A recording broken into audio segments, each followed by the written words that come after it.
Honesty, and you say honesty, honesty, and you say honesty,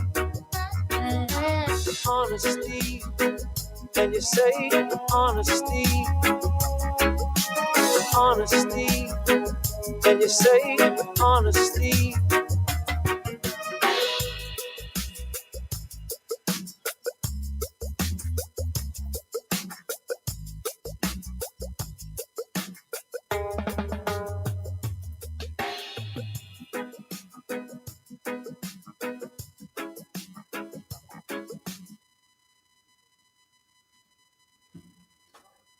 Yes, yes, yes, yes, yes.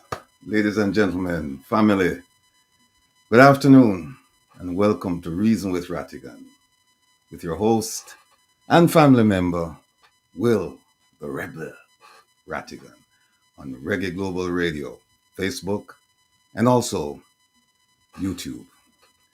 Thanks to all of you for tuning in. And if you haven't subscribed to my channel yet, please feel free to do so now or at any time during the program. I'd really appreciate that. The movement, that's what I like to call it. Movement is growing by leaps and bounds, and with our collective voices, legal action, and a public relations campaign, including some investigative work, we intend to force the government of Jamaica to act in accordance with its mandate to provide needed services and to act ethically. Remember that. Provide services and act ethically. That's all we ask. That's all we ask. Now, last week I planned on doing a tutorial on how to get information from the Jamaican government regarding its activities. And due to circumstances beyond our control, it was postponed to today. Now, that law is called the Access to Information Act of 2002. Remember that. Access to Information Act of 2002. And it's a very, very important and potent tool used to acquire information from the government about the government. There are some restrictions on what you're allowed to receive, and we'll go over the whole thing today, including, the exceptions. My goal is that after today, if you have an inquiry about the Jamaican government's activity, you won't suffer in fear, ignorance, or silence. I'll also give you examples of my experience with this law and the government, several government agencies, so that you don't have to go through the same thing. It's been a learning experience and quite a rewarding learning experience as well. My guest today is Bongo Jerry Small, broadcaster, social, political commentator, and an outstanding historian. He's backed by popular demand. He's going to talk up the things as usual. And so my advice to you is this. If you have planned activities during the broadcast, they won't be accomplished because you're going to be glued to your seats. Remember that. It's a promise. You're going to be glued to your seats. Please join the conversation via telephone or the chat rooms on the Reggae Global Radio platform or my YouTube channel, Reason with Rattigan. As a reminder, the phone number is 667-369-8569. That's 667-369-8569. And the line will be open from 4:30 to 5. I'm sorry, 4:30 to 4:50 New York time, 3:30 to 3:50 Jamaica time, 9:30 to 9:50 UK time. And again at 5:30 to 5:50 New York time, 4:30 to 4:50 Jamaica time, 10:30 to 10:50 UK time. I know it's frustrating for those of you who haven't been able to get through. However, don't despair. I encourage you to continue to try. I'll get to you.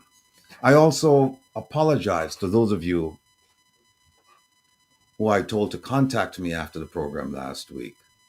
Um, my phone battery died, and I put it on the charger and I spent the rest of the week preparing, or this week preparing for a criminal trial that took place on Thursday. So I apologize and ask for your consideration. Um, Hopefully, I think we have a full charge. Yes, we do. So I'll stick around after the program so you can call. And by the way, Kevin, if you can put up the chat room for me, there, please. I don't see my people them are coming in. This past Sunday, I was featured in the Gleaner front page alongside. You know who I'm gonna. If you didn't see it, you know the name I'm gonna call. I was featured alongside Minister Kamina Johnson Smith. Yes, yes, that same lady. Some would say she again, but think about it. If you're saying this, think about what she's saying. And also keep in mind that politicians are not used to this kind of scrutiny. This has gone way beyond 9 days.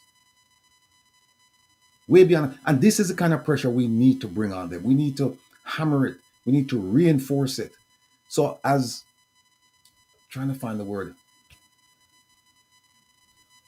as annoying as it might be for some, that oh yeah, she again. Just think about what she's saying, and that's the kind of feeling we need to put on our politicians. That's the kind of feeling that they need to experience that because they're not used to that. They're used to just doing whatever they want to do because they know that it's a 9-day wonder story and people are not going to follow up. People are not courageous enough to follow up, and that's it. So the article was quite interesting. Actually, a very very well-known businessman called me at about no, he sent me a message at about 6 o'clock this past Sunday morning, and it was a picture of the front page of the newspaper, and below that he wrote, "You're going to send this woman to the madhouse." No, I don't. It's not my intent. I don't plan to do that. I just want people to abide by the rules and the law. That's all. Like everyone else is supposed to. But the article was quite interesting, and I got a lot of calls, emails, and text messages. And just 2 days ago, maybe yesterday, 2 days or yesterday, yeah, an American lawyer of the highest eminence. He's well known when it comes to his anti-corruption stance. He's worked in Jamaica, as a matter of fact. He's worked in the Caribbean, and he has a journal, anti-corruption journal, that he puts out every month. And he jumped on the story and he put it out. I think it was yesterday or the day before, regarding the Kamina case. And some of you have reached out to me saying that you can't open the document on your phone. What I would suggest is send it to your email and open it from there. That's what I did. I had the same problem. So just go to your email, open it up, and the article is there. Hold on 1 second, please. I see Jerry calling me.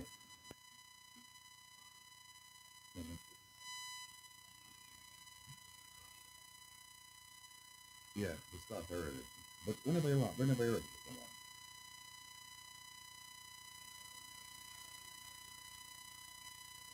on. Okay.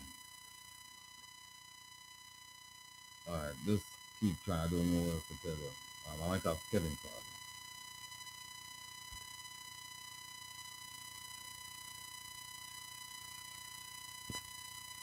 Yeah. Mm-hmm.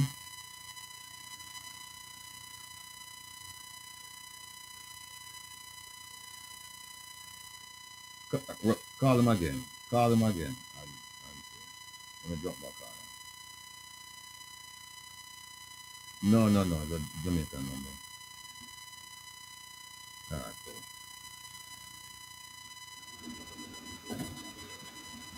Yes, folks, we're having problem again with Bongo Jerry trying to join us. Hopefully, he'll sort out those issues.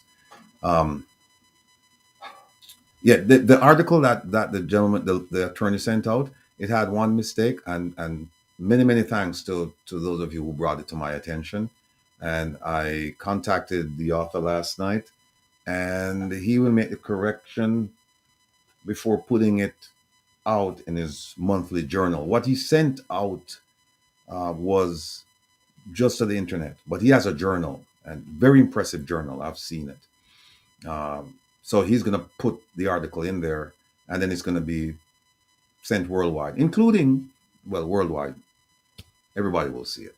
I was going to say, including the Commonwealth countries, but and Baroness Scotland, the lady who ran against the, or the other way around, the lady whom the minister ran against. So that should be interesting. As a reminder, please don't forget to tune into Reggae Global Radio tonight at midnight until 2 a.m. and relax with the Rebel. Tonight I'll feature a wicked selection of slow, smooth R&B. So make your plans and join me at midnight on Reggae Global Radio. Tomorrow at 4 New York time, that's 3 Jamaica time. Join me. I'll be on a program called Waterhouse Vibes, a YouTube channel with the host Michael Nita, and we're supposed to be joined by Bongo Jerry as well. It's gonna be exciting. And what I would suggest is, if you have never heard of this program, or if you've heard of it but you haven't checked it out, check out last week's program. It's a scorcher. The host and I, we sat down, and it was like two brethren a reason, because he and I grew up in Waterhouse. In fact, his father and my father used to work at Purity Bakery, and we used to go with our fathers to work on Saturdays. Uh, it, those times were just, you know, unforgettable times. But the program itself, or I should say, and the program itself is also unforgettable. You'll get some nice stories on it and my take on a bunch of things going on. So please do me a favor and just check out Waterhouse Vibes. I think it's called Roundtable Discussion. It was last week Sunday on YouTube. Please check it out. And also subscribe to his channel. Big him up, you know. We need all the support we can get, because one team, one fight. Uh, Shout out time now. Prayers and blessings for all of you experiencing health challenges. And before I do that, let me just reflect on the little girl that was abducted from school and her throat was slashed. Unfortunately, she passed today. I was on a I was on Andre's program last night, and he spent some time talking about it, and it was gut wrenching. This is what we've come to, folks.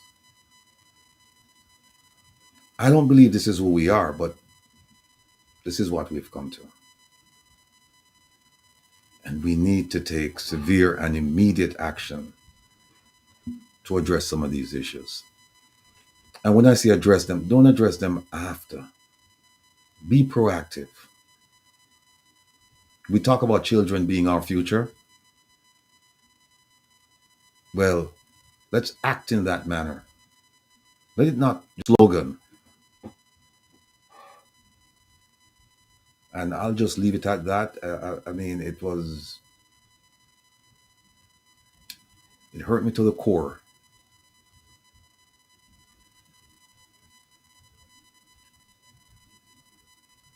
And it should for you as well.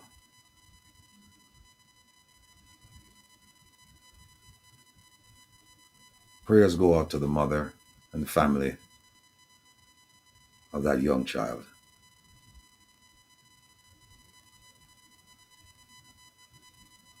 And I'm sure that people are asking themselves, what could we have done to prevent this from happening? People are going to be second guessing themselves. Whatever the situation is, it's a time for reflection. It's a time for reflection. And this is not the first time this has happened. And we keep saying, yes, it's going to be better the next time. We're going to be, the government is going to be doing this and the government is going to be doing that. But the government can't do everything. Some of those responsibilities belong to the parents, by no means am I blaming the child's parents, but I'm just saying in general, we have to look at the situation comprehensively. So you look at the parents, you look at the community, the church, the school. You also look at the government. But whatever you look at, it's a dark day when a parent has to bury a young child. She hadn't started living yet, and she's gone.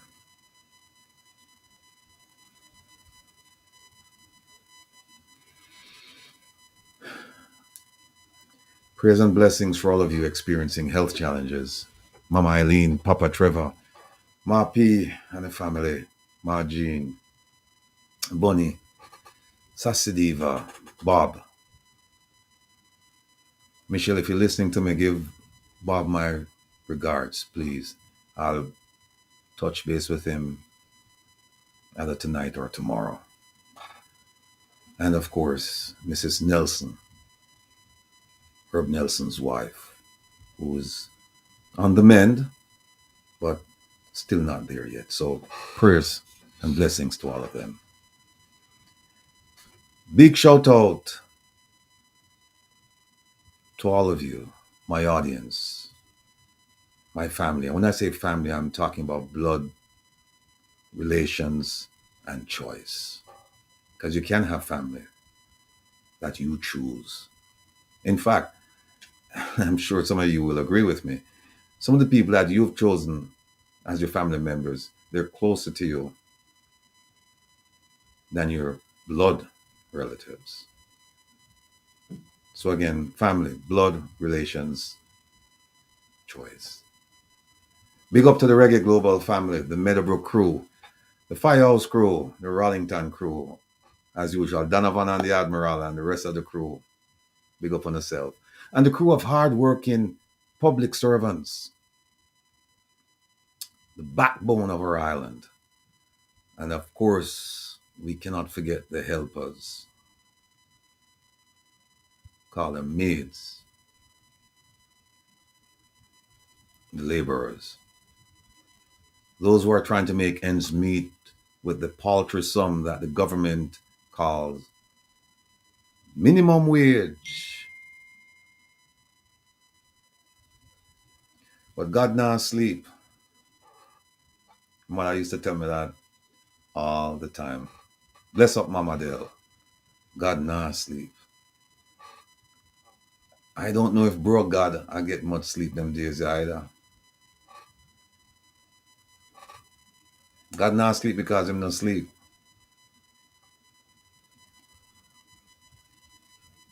The PM not sleep for a completely different reason. Him can't sleep. Him want sleep.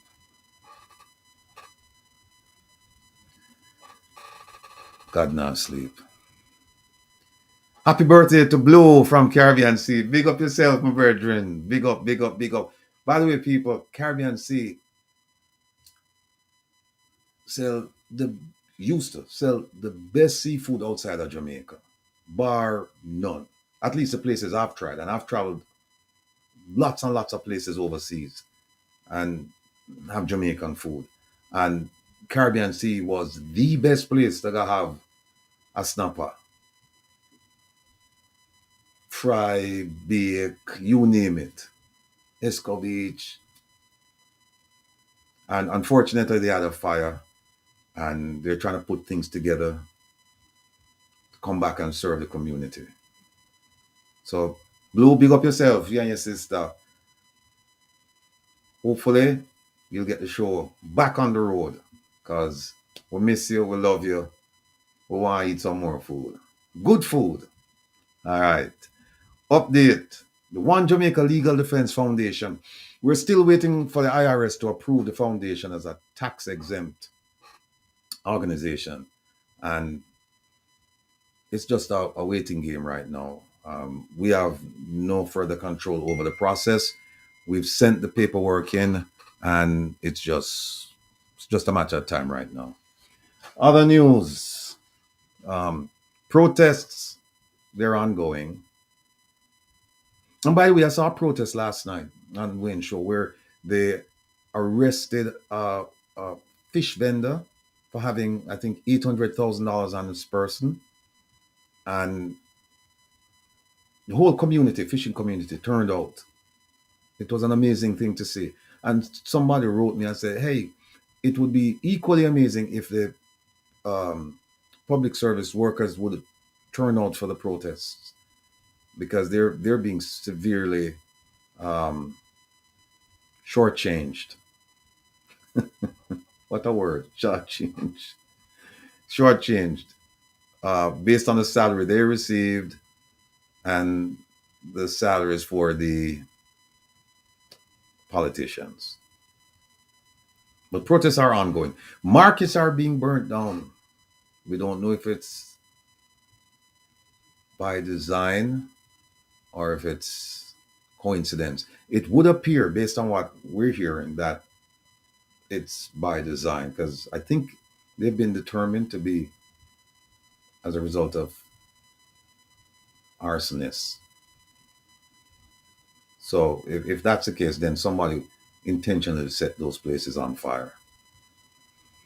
Roads are rivers and craters. Again, we saw videos again this week of flooding. And poor people are risking their lives on a perilous journey to enter the US to escape what? Hopelessness, despair, and poverty. And those who remain behind are suffering like hell. Nevertheless, despite Jamaica's fast approach to being a failed nation, we talk about Haiti, but we need to look at our conditions as well. Despite all of that, we are not going to give up. Whether people say we have standing or no standing, we don't care. We don't give up. Giving up, that term is not in our vocabulary. We don't know what that means. As I've always said to people, I don't have side mirrors. I don't have a rearview mirror. I just have a windshield. I just move forward. Let whatever is happening on the side and behind me take care of themselves or itself. I just move forward with purpose, determination, and courage, and knowledge. And sprinkle that with wisdom. I've been wrong many times before, and I will be wrong many times in the future. And I'm depending on you, family, when I make my mistakes, to point them out to me. But I'm moving forward. And like I said, I know I'm going to be making mistakes going forward because I'm not looking to the sides and I'm not looking behind me. So me I depend upon you because me can't do this and do that and do that. You get distracted. So I'm gonna take care on the why. We're not gonna give up because when all is said and done, and despite the rapid sale of our resources and land, a fewy country, we will continue to fight for economic success, safety and security, education, housing, healthcare, jobs, etc.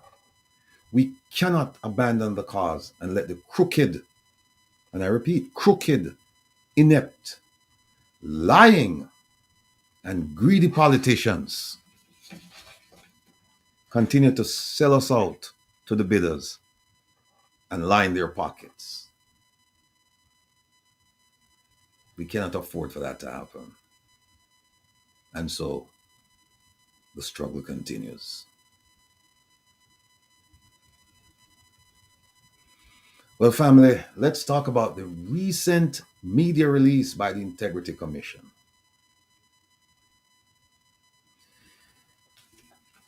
The as you know, the Integrity Commission got a severe beating over the investigation of the Prime Minister and others. And if you look at the statute, if you look at the law, and you look at what they did everything by the book. They didn't skirt the issues. They didn't violate anything. They did exactly what was required of them. But because they didn't table the investigative report that said that the Prime Minister should have been charged. They didn't table that alongside the prosecutor's report that said, I don't have enough evidence to move forward against the Prime Minister. And for the other people, I'm not going to because of the length of time that it's taken to investigate. I'm not going to do it. They did absolutely nothing wrong, the Integrity Commission, by submitting one first, the investigative report, followed by the prosecutor's report. The statute is completely silent about the prosecutor's report.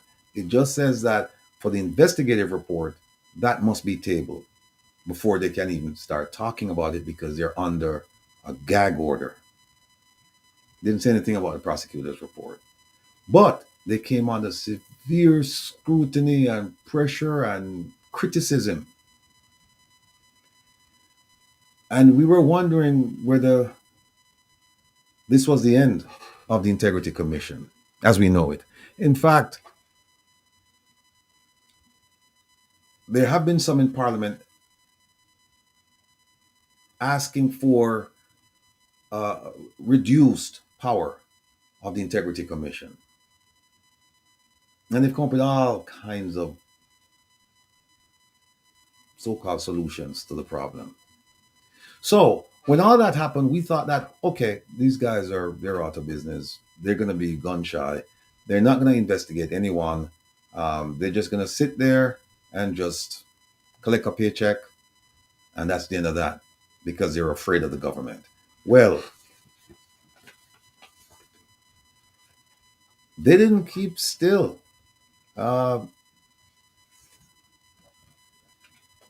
They've spoken, and they've spoken very clearly. And here's what they've spoken about. There is something called a leadership code of conduct. And to be honest with you, personally speaking, I don't even think we need one. And I'll read them to you. And the reason why I don't think we need one is because when you become a politician, you take an oath. And you take an oath to do a lot of ethical things, right? To serve the country. To do this, to do that. Good things. So I don't think you need something else. that will echo what you've already taken an oath to do. Plus, there are at least two laws I know of that require you to act in a certain way, and there are stringent measures or repercussions if you don't. And they're there to keep politicians straight, not to tell the truth, not to steal, all the things that we expect or we should expect from a politician.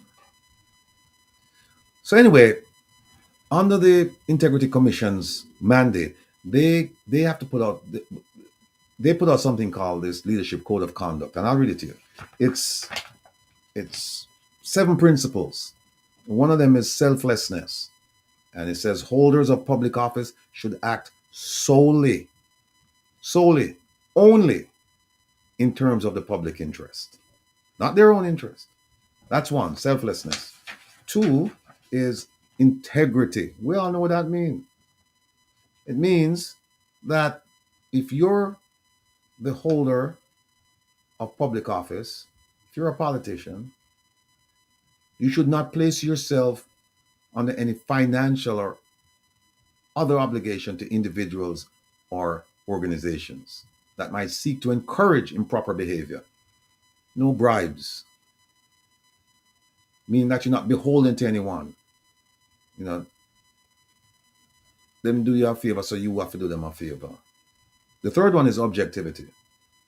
And that is essentially that you make decisions or you make choices on merit. Merit. Not relations or contacts, but merit. So if you're giving out a contract, the contract should go to whatever the parameters are. Highest bidder, lowest bidder, well, not highest bidder, but lowest bidder, who will satisfy the requirements of the job or whatever it is that the contract is for. Next one, accountability, meaning that you're accountable for decisions you make,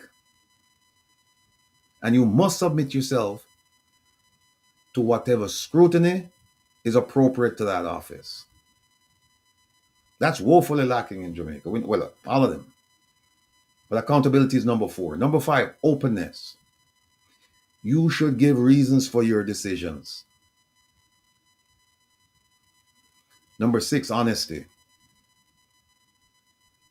You have a duty as a holder of a public office to declare any private interest relating to your public duties and to take steps to resolve any conflicts. We hear about conflicts of interest all the time. Any conflicts arising in a way that protects the public interest. And the last one, leadership. So, to go over them, selflessness, integrity, objectivity, accountability, openness, honesty, leadership, right? These are the 7 guiding principles of public life, of governing. And the Integrity Commission came up with this. And when I say came up with it, they didn't author this. This actually came from England. And they thought it was a good idea to implement this in Jamaica. So now I'm going to give you a series of events that took place. Stay with me, right? So far, the Integrity Commission decided that, okay, all politicians, they started out with the cabinet and the opposition, and they've now extended it to Parliament and to public agencies. They said, you need to sign this. Now, here is a sequence of events. June of 2020, the Prime Minister met with the director of the Integrity Commission. No, let me start over. The Integrity Commission, the law was passed in 2017. But as an organization, it didn't start to function until 2018. In June of 2020, the Prime Minister met with the director of the Integrity Commission, Mr. Greg Christie. And the Prime Minister was the one who said, hey, we need some special training regarding ethics, so on and so forth. And Mr. Christie, at the time, he basically gave an overview to the cabinet. The cabinet was there at this meeting. And he basically just talked about it in a loose fashion, because nothing was done at the time. Because remember, the Prime Minister was asking for it. So they were just kind of like exchanging ideas. That was June of 2020. From November 15, 2021 to May 30th of 2022, the Integrity Commission provided training to the opposition. November 15, 2021 to May 30th, 2022, they provided training for the opposition. For the cabinet, they provided training from November 9th of 2020 to February 15 of 2021. So the opposition and the cabinet, they both received training from the Integrity Commission. The training requested by the Prime Minister. From then until now, they meaning the Integrity Commission, they've met with government officials more than 10 times to provide the training. On November 15 of 2022, the Integrity Commission sent a letter to the Prime Minister and the leader of the opposition explaining what took place prior and asking them to sign this code of conduct, for lack of a better term. Yeah, it is leadership code of conduct, to sign it.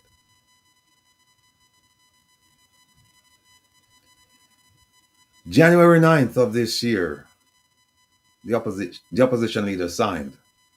And since January 9th, 10 members of the opposition have signed on.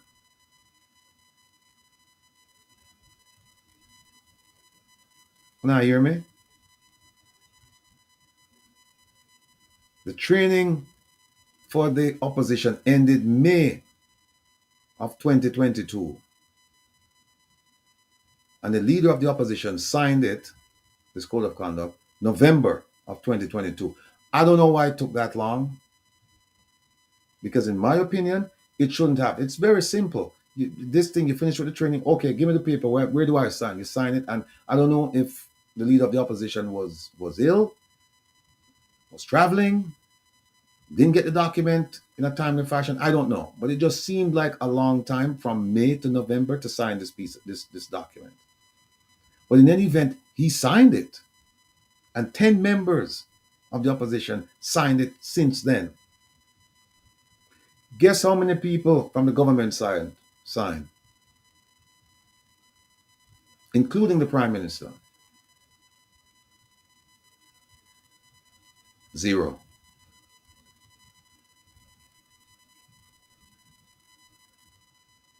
Zero. The cabinet has not signed. The Prime Minister has not signed.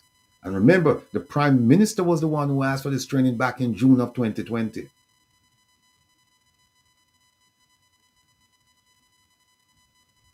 So now, where are we? The Integrity Commission named them. He said, no, he said it came out and said, hey, you know what?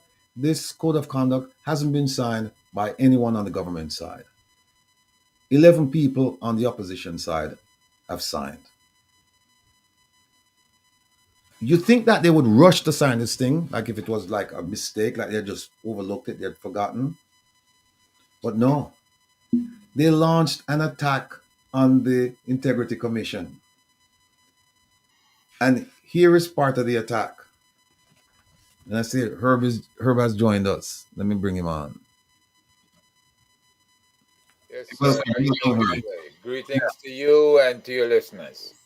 Thank you, my brother. Right. And here is part of the attack.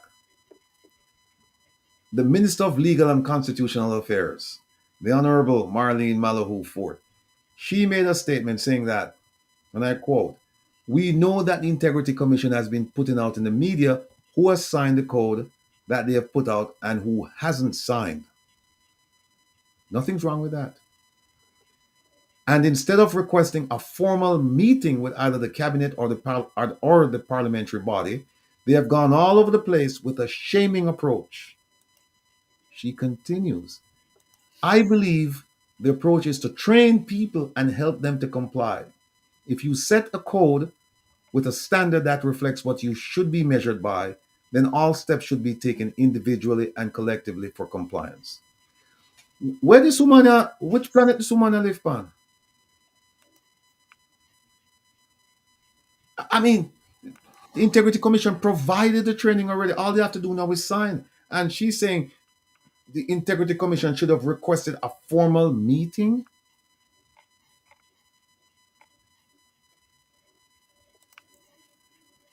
Me not understand this.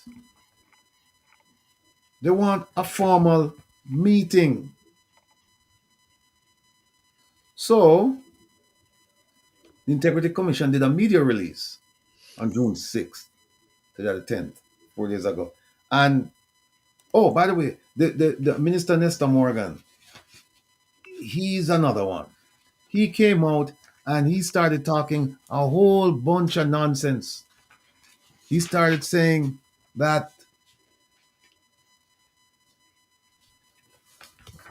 various laws and regulations, such as the Financial Administration and Audit Act, one of my favorites, and the Public Bodies and Accountability Act, impose strict financial management and reporting requirements on ministers and public officials. That's true, but them still not abide by it, and that's why people call her my girlfriend. But no, I've never met the lady, the minister coming in. That's why, because this same law, the Financial Administration and Audit Act, there's she didn't comply, and later on we're going to get into a little bit of there's a slight twist in the Camina story, and I mean, you listeners, you're gonna love it. It's a new piece of information, but this is what the minister is saying, Minister Morgan, and he said, while signing an additional code of conduct could symbolize further commitment, it is equally important to recognize the substantial measures already in place. So I must say, it's just as symbolic. We really don't need to, and it's true. There's no requirement that they must sign it. But look, if you ask for this thing and you get it, why wouldn't you want to sign it? And it says, it's equally important to recognize the substantial measures already in place to uphold integrity, governance, and accountability. It cannot be reasonable and fair for us to be intimidated and threatened to sign an additional code without even an iota of consultation. What consultation is he talking about? The only thing left is for sign the thing. He goes on to say the responsibility rests not on me or the minister or the government to go out and seek this document. It is you, Integrity Commission, whose mandate it is to craft codes of conduct. So it is you, Integrity Commission, who need to come and engage with me. You have never engaged with me on that matter. Now, all I'm after, I'm sure he talks to the opposition leader, Mark Golding, frequently. If he doesn't know where it is and he can't find his way to the Integrity Commission, he doesn't know the phone numbers, I would find that to be strange, because I have been in contact with them and I live many, many miles away from them. And I'm not familiar with the personnel working there. I'm sure he has. But if him can't, like we say, something go wrong in him head, and him, as far as Integrity Commission, because simply ask Mark Golding or ask the other 10 people. They found the document. You know, he said the responsibility rests not on me or the minister or the government to go out and seek this document. They went out seeking, they found the document. So once the Integrity Commission, once they came out and said, listen, so, the government hasn't signed, you should have reached out to them or reached out to the opposition and said, listen, this document here, They're saying that we need to sign it. Where can I find this document? But you see how ridiculous the argument is. The reason why I think they don't want to sign it is because now you have one document in one place that holds your feet to the fire. Because the other documents that they're talking about in the other places, they're for special circumstances. They're like for gifts or this or that. This one summarizes the whole thing in one document, one place. And so now the Integrity Commission could always use this document with their signatures on it if and when they ever decide to go after anyone, any politician. They could say, well, look, you signed this thing about openness and honesty, and you weren't open and honest. So they don't want to sign the document. Because the other documents they're talking about, it doesn't address the issues in this way. It says if you get a gift, this is what you're supposed to do, right? It doesn't talk about that document. Doesn't talk about all the things. Doesn't talk about selflessness. Doesn't talk about selflessness, integrity, objectivity, accountability. Yes, if you get a gift and so on and so forth. Honesty, leadership. No, but this document over at the Integrity Commission, this one document, it neatly packages all of the issues concerning integrity. All of those issues, one place, one document, one signature. And they said, no, you need to come and you need to engage with us. What the hell is this? I don't understand that. So the Integrity Commission took them to task. They took them to task using very nice language. I would be more harsh, or I would be harsh because I don't think that they were. But it was written by Commissioner Seymour Panton, and I guess he's genteel, he's cultured, more so than I, because my language would not use this language, especially after they asked for it and you've given it to them, and then you tell them, okay, now that you've received it, here's what you need to sign, and then people pretend like it's the first time they're hearing about this thing. So it's a I think it's a 5-page document, 4 pages, 4 pages, and it's well worth reading. It's very detailed, and there is no threat in here. From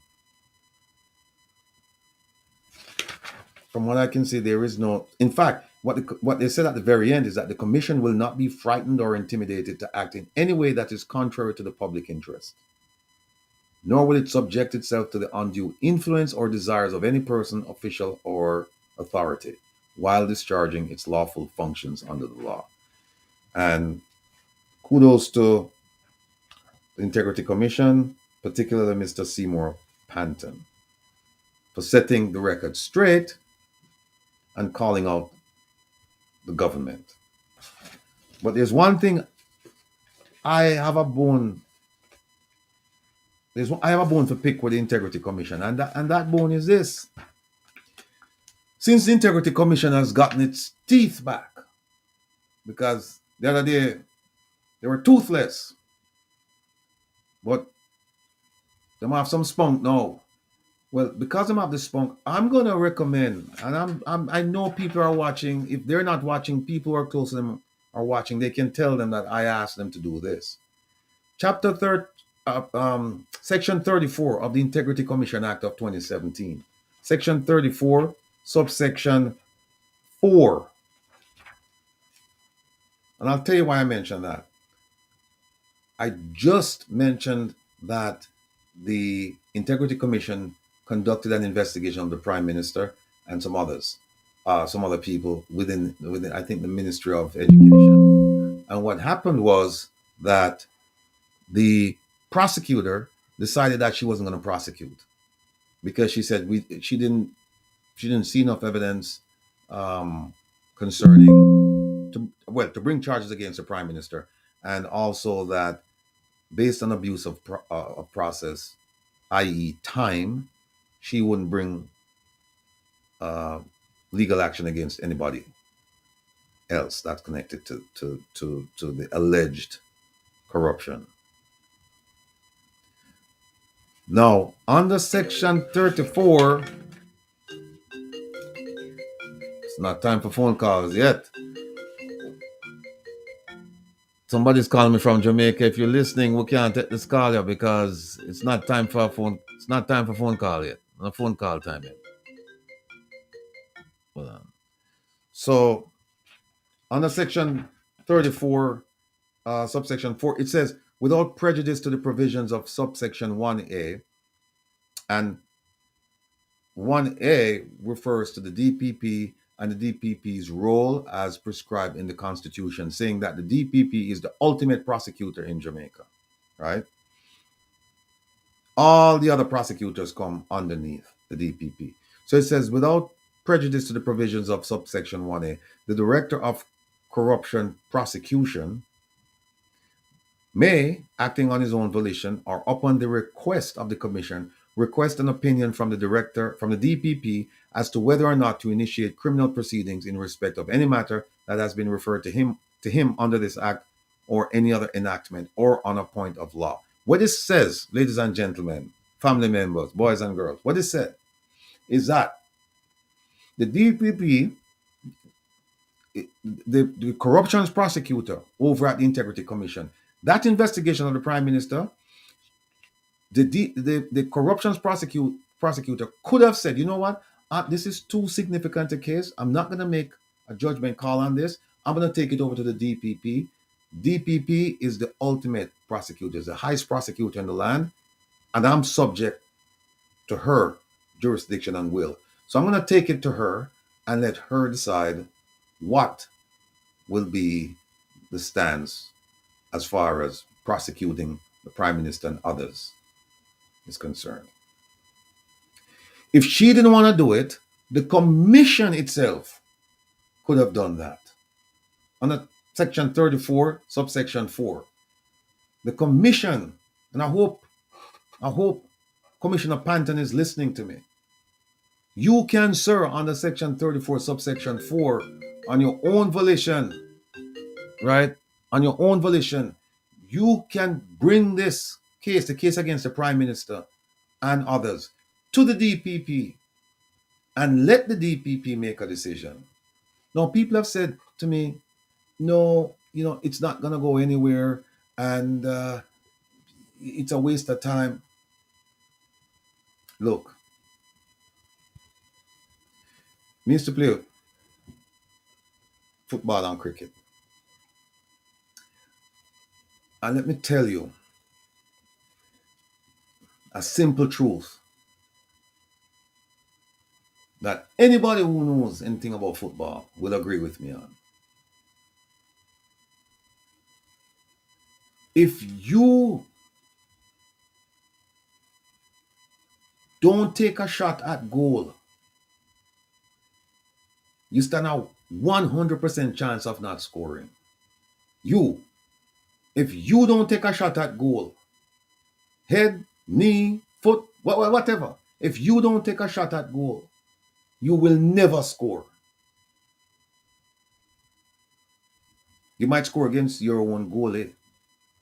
If you're not really taking a shot, if you pass the ball back to him and pass it too hard and it go between his legs or something like that. But I'm talking about the opponent's goal. If you don't take a shot, you will never score. Take a shot. If we decide as a nation that we're not going to bring certain things to the DPP because we know what she's going to do, because she's a political animal and she's asking for, she just received an extension and the government gave it to her, and so she wouldn't go against the government. The hell with that. I'm saying put it on her desk. You never know what might happen. You never know. There's something called outside influence.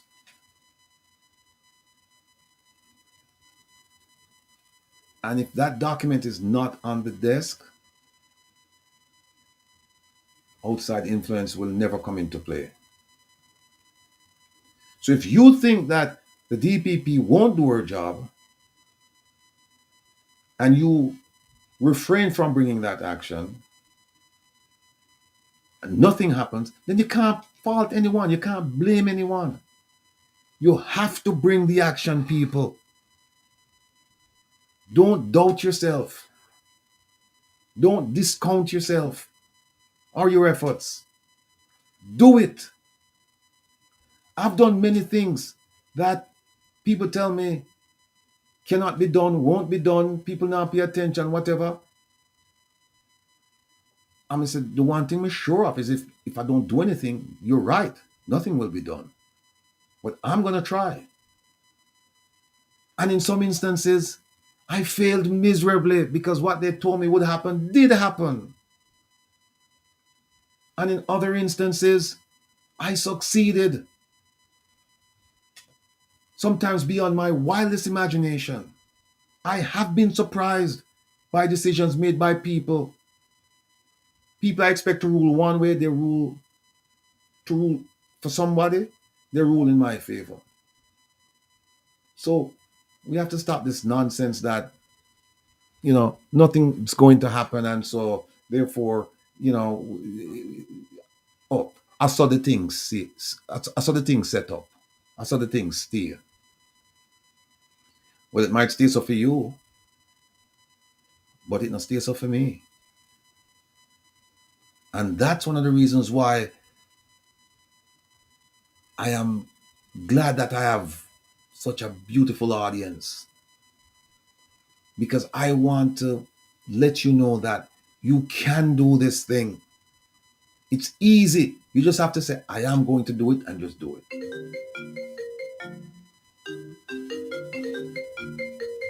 No calls until 4:30 my time, New York time.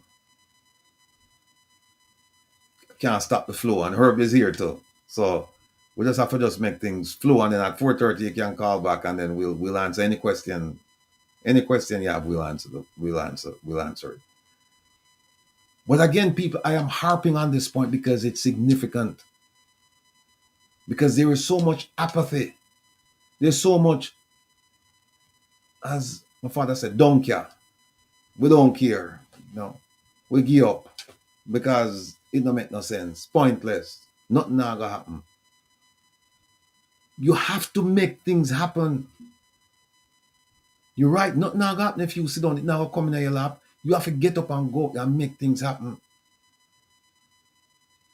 So, for example, if the government is supposed to do something and the government is not doing that thing, bring a lawsuit. There's something called a writ of mandamus that a court can compel the government to do certain things. If the government is not doing it and you can't compel the government and you make your phone calls and this and fine. File the action. Get together, people, as a community, like how the fishing community did for the fish vendor. There is strength in numbers. Get together and file a lawsuit. If you not look for a good like Sophia Bryan, the law boss, out of New Kingston.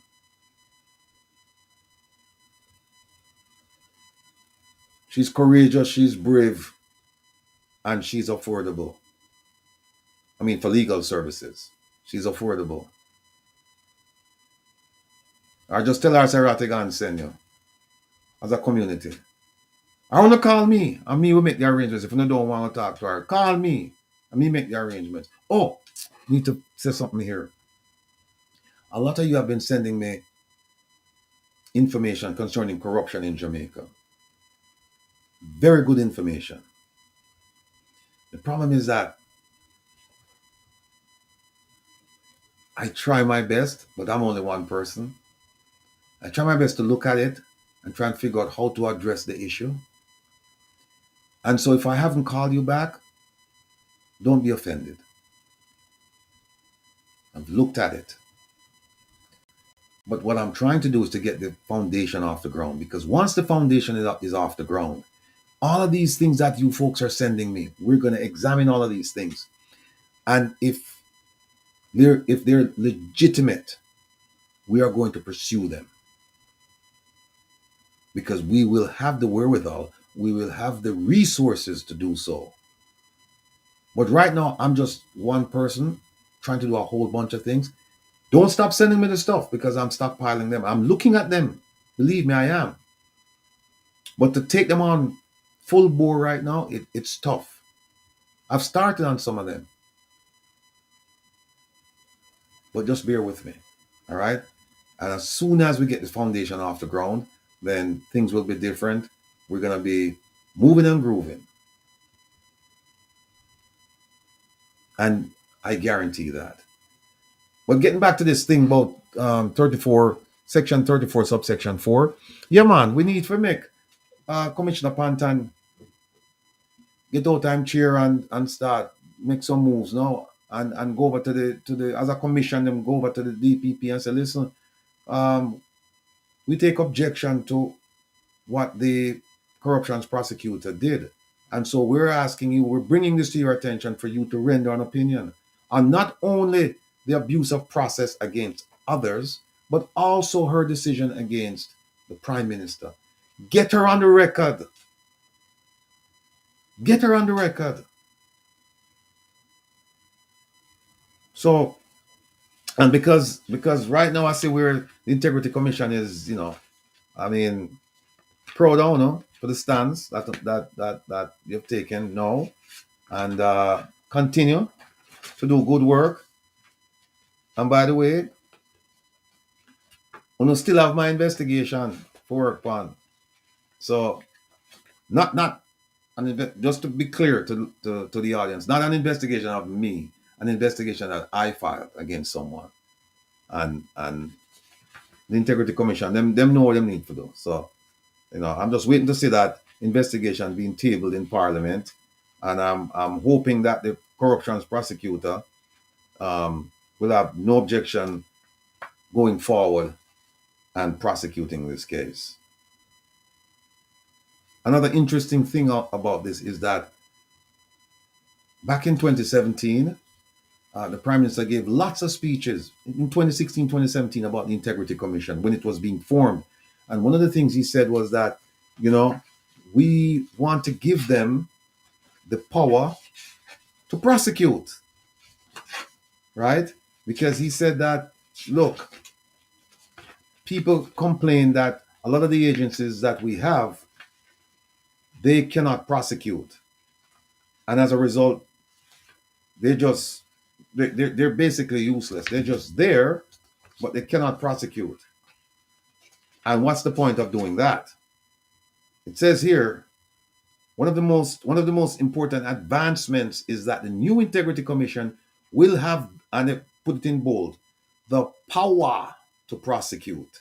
It has long been a criticism that the existing agencies do not have this power, thereby diluting their effectiveness in the fight against corruption. And isn't it a shame that now the same government that established this new Integrity Commission gave them the power to prosecute, and in fact the Integrity Commission did not prosecute when they could have, when they should have, and the government now is saying we need to take this power away from them. Madness, sheer madness. Well, that's my take on things, folks. So, welcome, Herb. What's on your mind, sir? Can't hear you. Oh, my mic was off. Sorry about that. Hear you. Yeah. I'm listening to. Herb. Can you hear me? Can you hear me? Hello? Can you hear me now? Can't hear you. You can't hear me. No. Something is wrong then. Because my mic is no longer muted. Still can't hear you. Still can't hear me. Can you hear me now? Oh, brother. Kevin, where you there? Because my mic is on. It's on. Yeah. Look if Oh, the people say, Angela say, yes, we can hear you. So it's you. The chat can hear me. The chat is hearing me. So it's in the studio. Yeah. Angela say, Jack one. Everybody's saying, yeah, we can hear.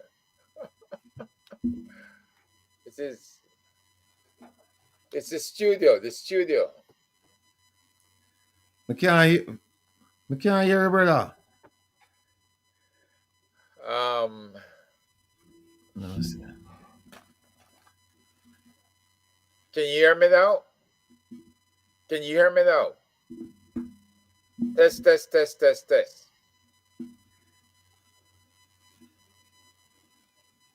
No, you can't hear?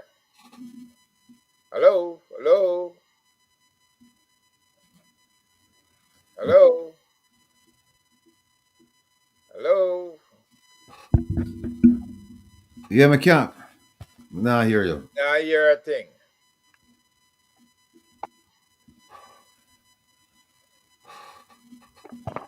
Hello? Can you hear? This is strange. They're hearing both of us, but it's in the studio. Whatever is wrong is in the studio.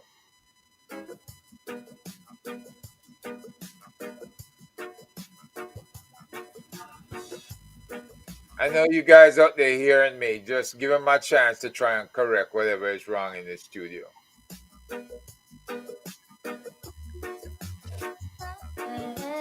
Honesty, and you say honesty, honesty, and you say honesty, honesty, and you say honesty, honesty, and you say honesty, honesty, and you say honesty, honesty, and you say honesty, honesty, and you say honesty. Yeah, get the mic there. Mute it.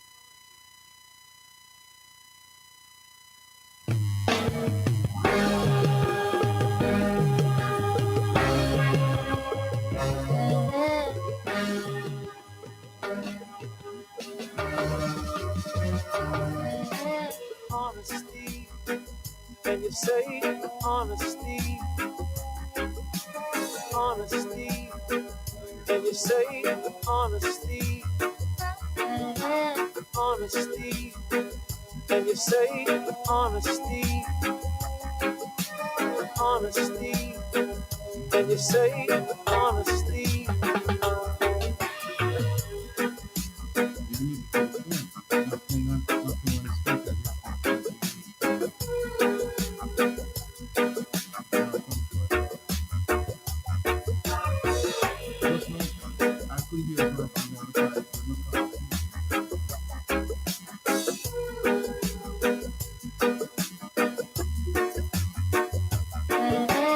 Honesty, and you say honesty, honesty, and you say honesty, honesty, and you say honesty, honesty, and you say honesty.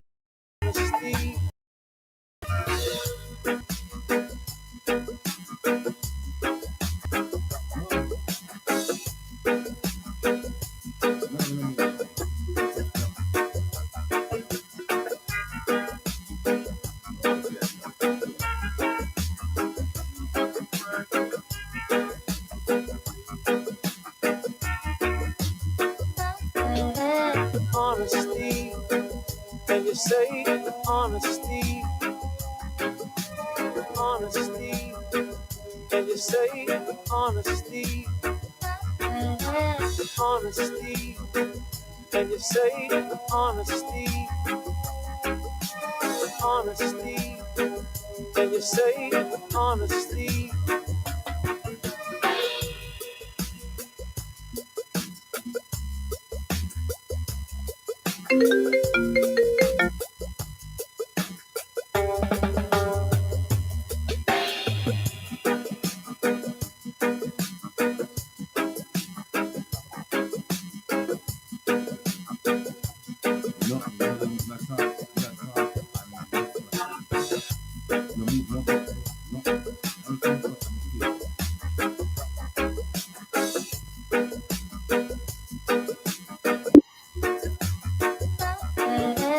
Honesty, can you say honesty?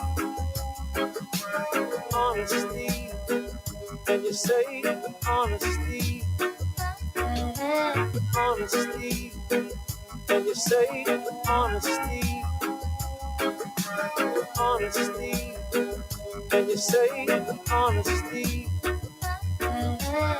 Honesty, can you say honesty? Honesty, can you say honesty? Honesty, can you say honesty? And also the chat room, the command at all.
Honesty, can you say honesty?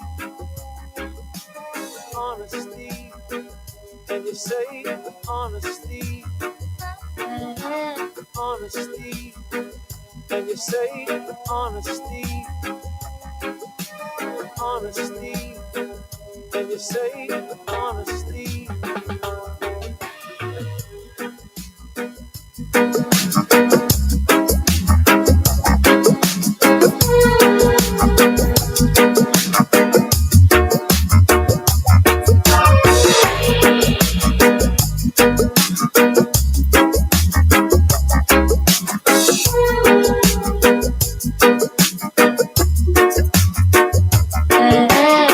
honesty, and you say honesty, honesty, and you say honesty, honesty, and you say honesty, Mic check. honesty, and you say honesty.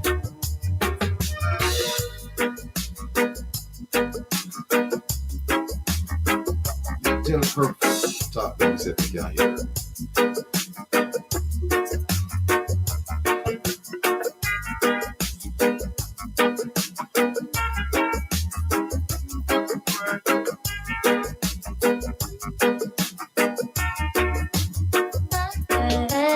Honesty, and you say honesty,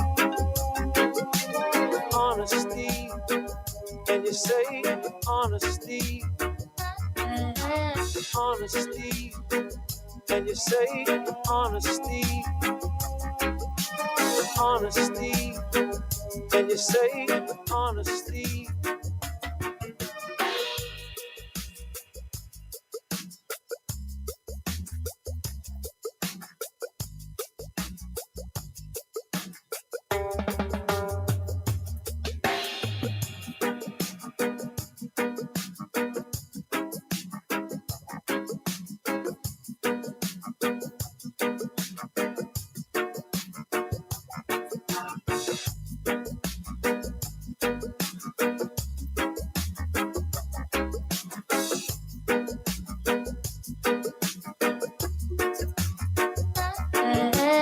Honesty, and you say honesty, honesty, and you say honesty, honesty, and you say honesty, honesty, and you say honesty, honesty, and you say honesty, honesty, and you say honesty, honesty, and you say honesty, honesty, and you say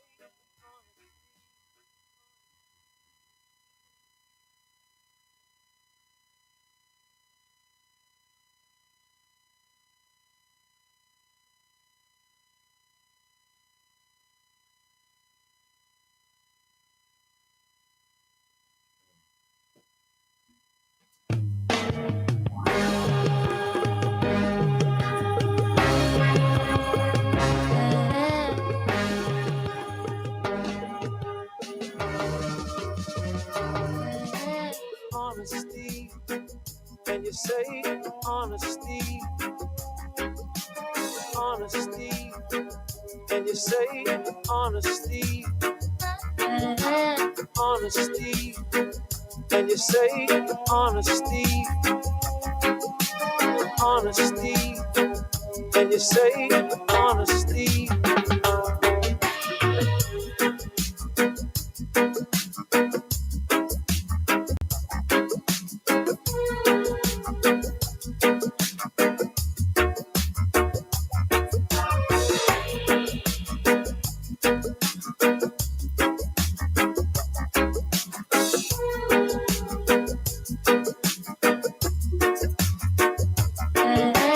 Honesty, and you say honesty,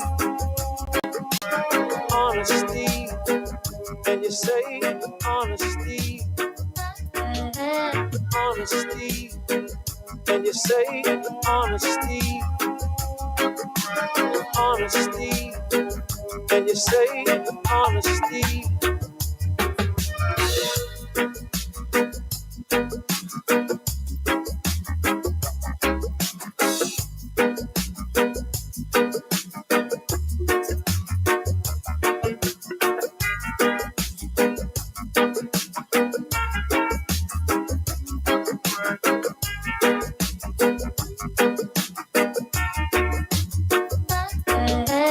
Honesty, and you say honesty,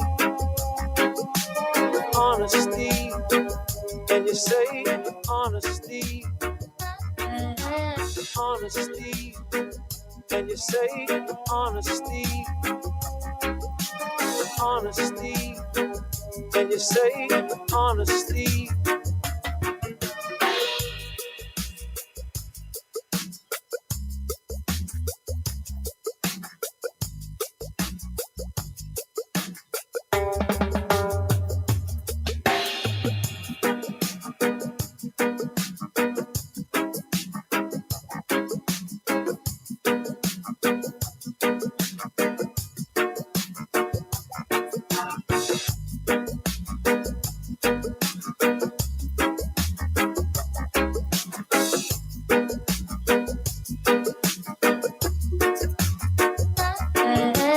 Honesty, and you say honesty,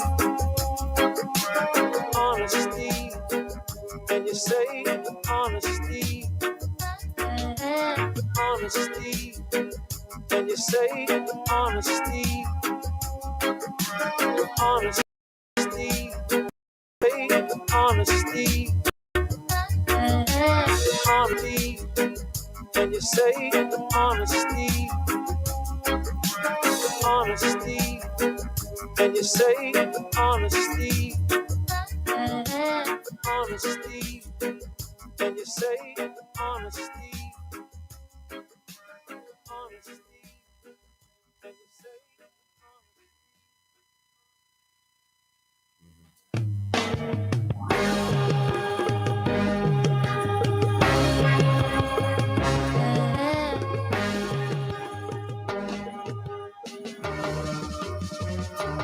honesty, and you say honesty, honesty, and you say honesty, honesty, and you say honesty, honesty, and you say honesty.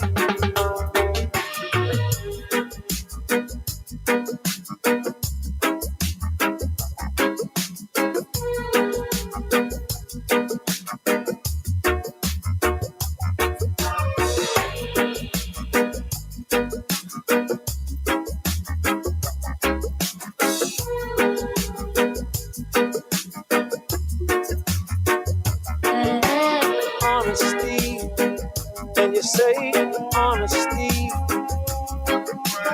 honesty, and you say honesty,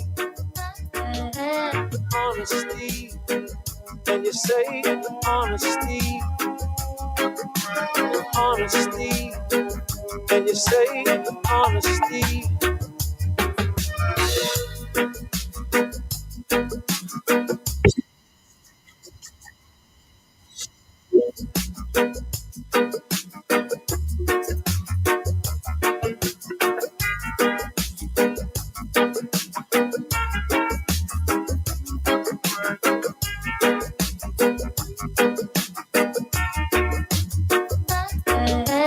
Honesty, and you say honesty,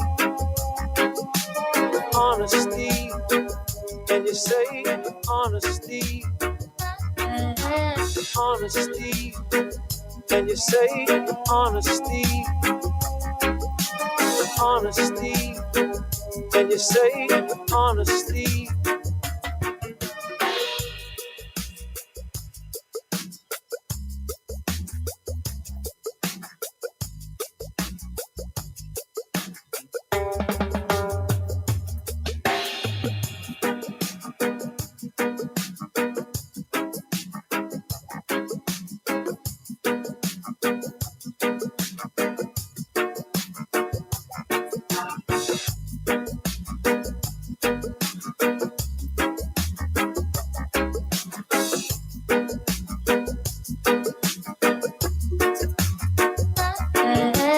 Honesty, and you say honesty, honesty, and you say honesty, honesty, and you say honesty, honesty. Bring over. Herbie, can you hear me now? Yeah, I hear you. You hearing me? Yeah, loud and clear. All right. Because I went out and came back. And what was wrong? You know where it go?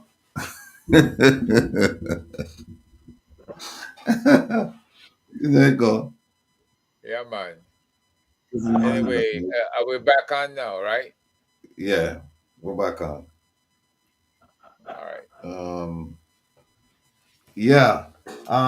Let me just apologize. Let me just apologize to the viewing and listening audience. And let me just let them know that I didn't touch a single thing, you know. Um, and then it just the voice just went. Um, hold on. Yeah, the audio just went. And thanks to Kevin, he's in the background doing working his magic. And so it looks like things are happening. The chat room wasn't even working. I couldn't see the chat room, and again, the chat room and the audio. But the show goes on, you know, and Yeah, the people in the chat room was calling out to you saying that they can hear both of us, but you I couldn't couldn't, see them, right? I couldn't hear you. I couldn't hear you. I mean, zero sound, nothing. But anyway, yeah, we're talking about the Integrity Commission, um, and The, the that question that you asked and you were adequately addressing, it can be expanded, because the Integrity Commission is getting its indicators from the Commonwealth, right? And the Commonwealth has this charter. And under the charter of the Commonwealth Group of Nations, 56 nations in the United Kingdom Commonwealth, that still recognizes the Queen as a titular head of government, right?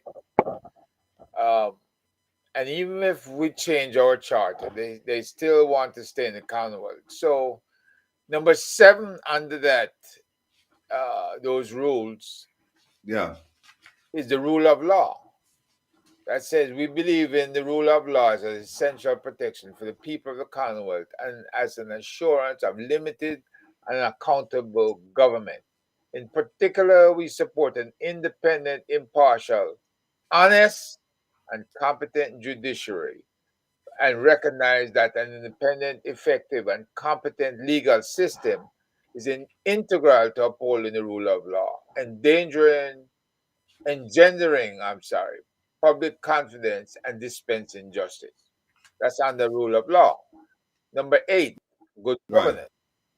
We reiterate our commitment to promote good governance through the rule of law to ensure transparency and accountability and root out both at national and international levels systemic and systematic corruption. So they address this in the Commonwealth uh, uh, uh, rule of law under the Commonwealth Charter. And Jamaica Hmm. signed this charter, right? Another Right. charter Jamaica signed has to do with the Organization of American States. And in 2015, the OAS came to Jamaica under the Inter American Convention Against Corruption. And they set up a review process. And this review process is designed to ensure that the government is following the OAS rules on corruption, right? They don't want any corruption in the OAS.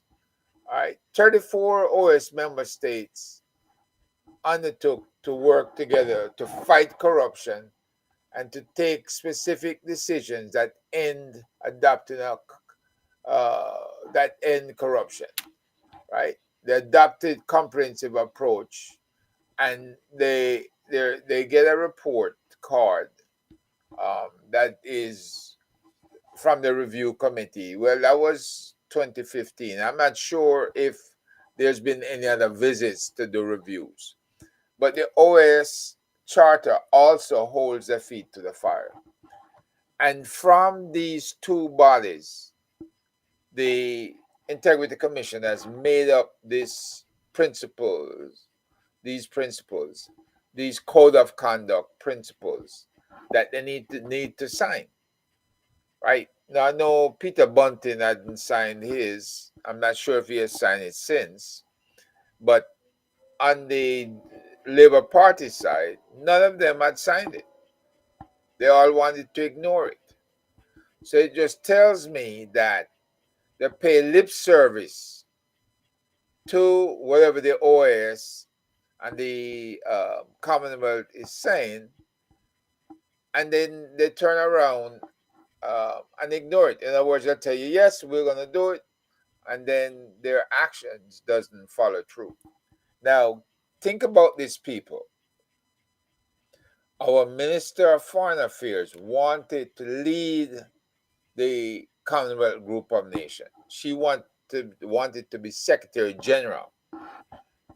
Now, what kind of Secretary General who currently has not signed these code of conduct, or her Prime Minister has not signed it, how did she plan to get him then to obey the charter that was signed under the very group she wants to lead in the Commonwealth?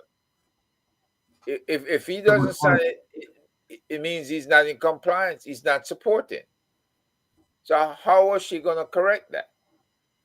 Maybe she ought to come up and make a statement on that, because this would have fell squarely on her shoulders once she got into office. And so this is what is very troubling, and what's wrong with this government, current government. Anybody who ignores the code of conduct have a problem. And worse yet, DPPs. But DPP sees there's a problem with a government minister or government opposition person that is ignoring the code of conduct, that has committed crimes against the state, and the DPP doesn't want to take action, then that DPP should be subject to some court action herself or himself, right? And this is where it becomes very difficult to imagine why it is that we're supporting corruption in the ranks. It should never happen. A couple people say that your voice is chipping in and out. I don't know if we're on a delay, if that was something that happened. Yeah. I even got my mic right next to me. I'm old fashioned, I'm hooked up. So folks, it's the system, I guess, the broadcast system, not in Mr. Rattigan's place, but most likely on where we are, YouTube. Yes. I'm not sure if that's the problem. Yeah. Anyone who wants to call in, they can call now. The line is open. Again, as mentioned, the number is 667-369-8569. Again, 667-369-8569. I see Jeffrey said his sound is good. Okay. There's a lot of people, commenting on the sound. No, I have something here where a document from the Advocates Network, and it says Jamaica is a signatory to the Open Government Partnership. It says, according to Global Open Government Partnership accountability standards, accountability mechanisms require that sufficient information must be provided to permit ongoing public scrutiny of the actions of public bodies. The standards to prevent conflict of interest include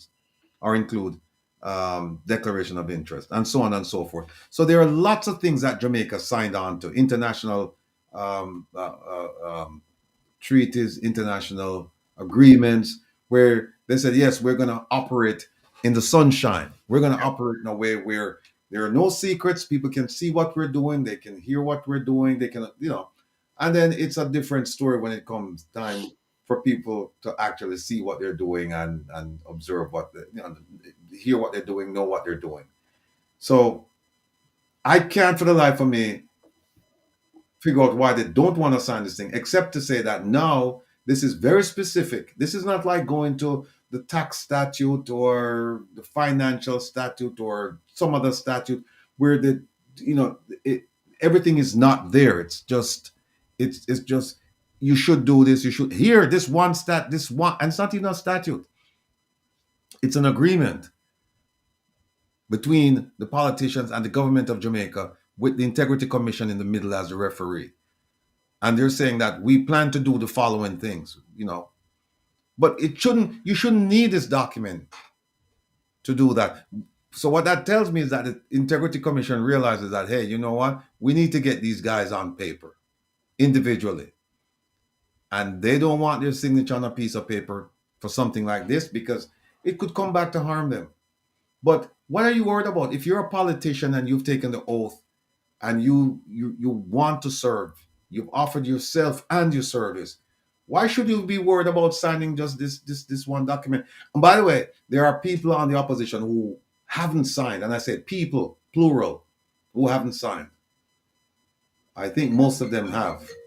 All right, let's take this caller.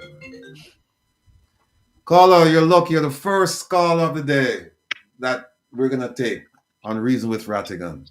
Welcome. The floor is yours. Go ahead, please. Mr. Rattigan, this is Trevor Smith from Sourceborn Radio.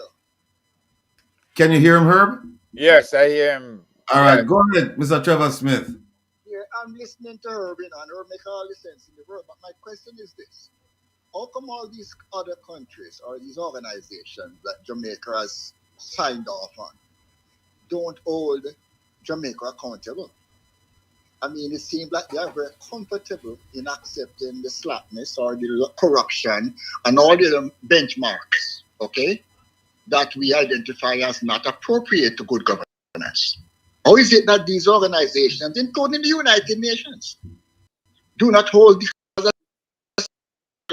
if you're corrupt, if you're so low on the corruption index that that it is embarrassing to say you represent the country. How come they're comfortable having cocktails with these guys?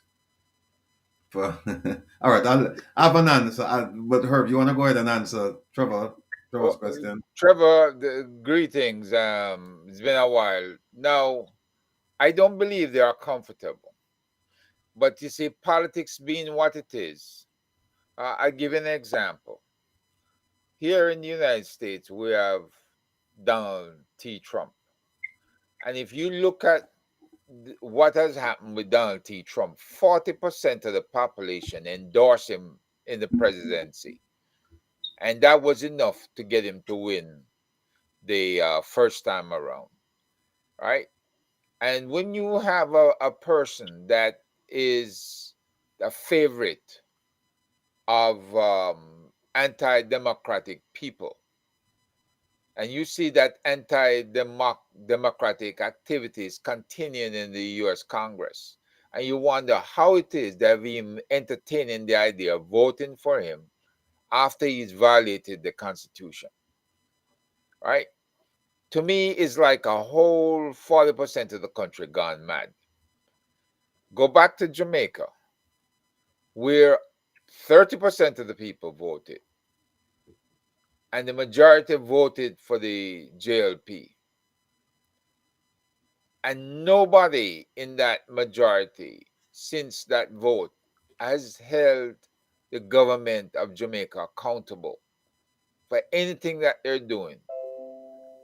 So we have a runaway government that's not playing by the rules, that has not signed on to the code of conduct, and could not care less. So we in the diaspora, we can't do anything unless we withhold all funds from Jamaica and make them feel some pain. But that's not practical, because then your cousins and your aunts and uncles and stuff that you left back in Jamaica would be starving. So the bottom line is the people of Jamaica that are there have to come up with more anti-government actions like protests and protests at the right places, and let the government know it is unacceptable. Their behavior is unacceptable. They've been talking. If I might interject a little bit, Irwin. Yes, go ahead. I think that while we know how helpless our people are in Jamaica, okay, because of their dependence and because of the length of time that they have been programmed to accept corruption as a part of doing business, okay, because even as diaspora residents, when we go down, we complain about the fact that in order for us to move, get anything done, we have to pass some amount of money. Yeah.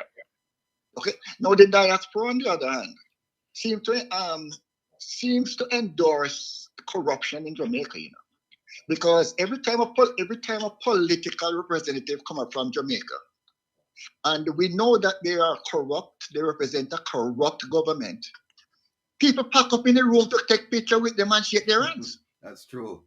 Yeah. So whether it be the cartel in Mexico that we talk about, or the drug dealers, when you recognize that somebody does not have the public interest at heart or the public good, when you listen, if you want to go pose with a terrorist to show people that you are in friend, okay, there's no difference between you recognizing that that corruption exists and you're willing to smile and pose with somebody when they come up here. Not only that, invite them to come up here, compose with you. Pay for their airfare. Buy them drinks. Feed them good. Show up for them back to the airport and send them back down with a nice slap on the back. A nice slap on the back and funds to run in the next election. Endorsing corruption. Yeah. You're right. You're absolutely right.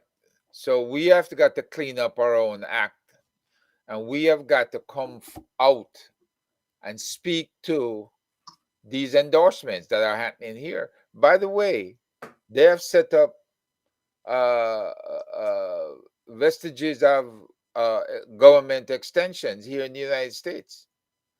What is the group called again, Mr. Rattigan? The people who run the various regions of the United States. Global Jamaica Diaspora Council. Global Jamaica Diaspora Council, right? And those people should be the ones that pass that message along from us to them loudly and clearly.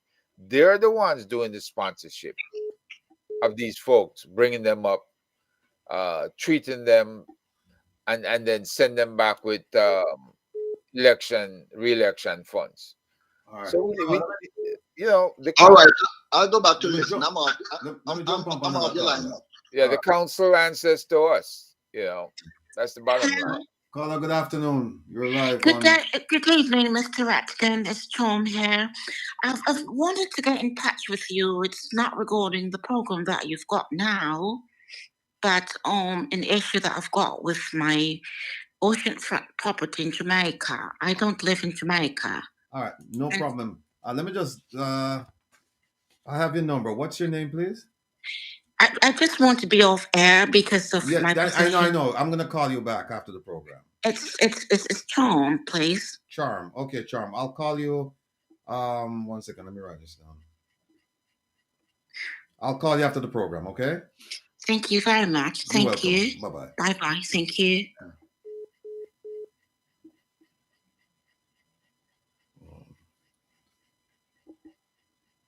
Oh, Jerry.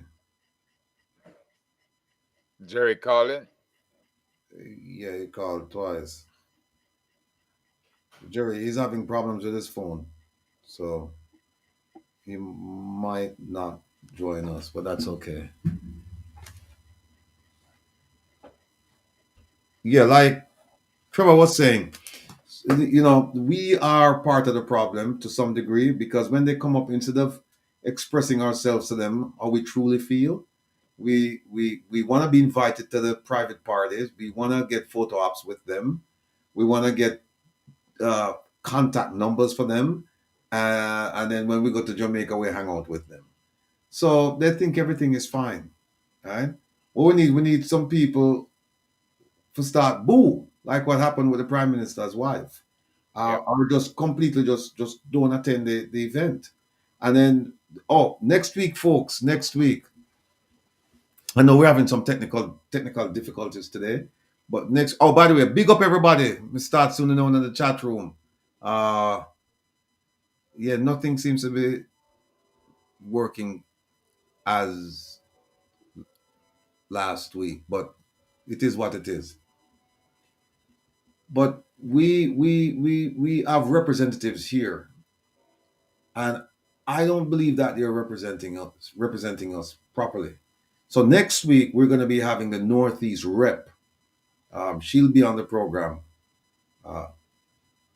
Please, we hope. We have a commitment from her, so we'll wait to see if she'll honor the commitment, or something will come up and she'll have to cancel.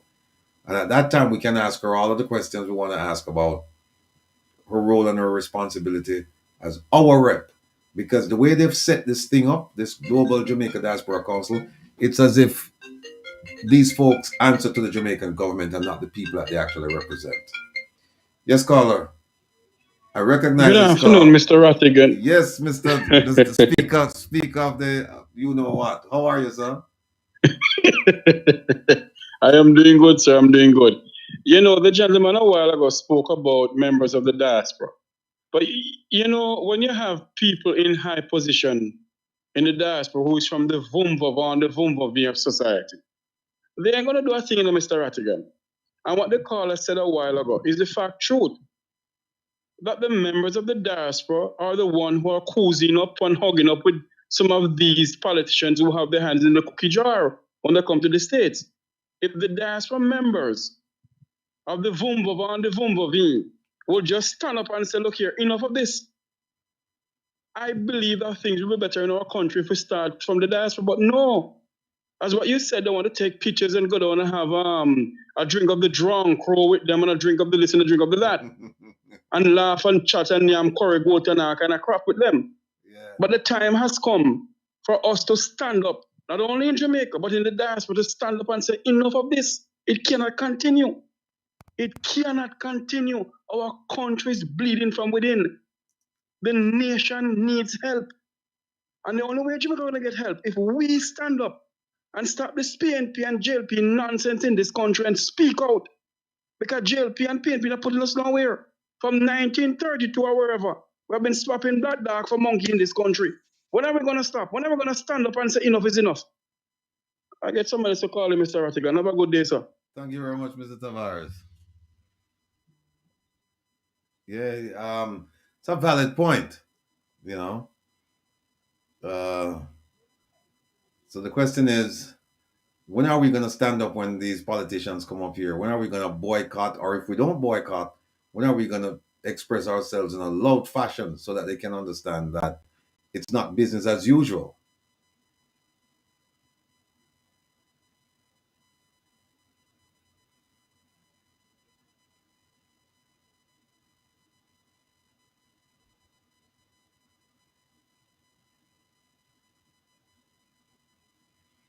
I'm not.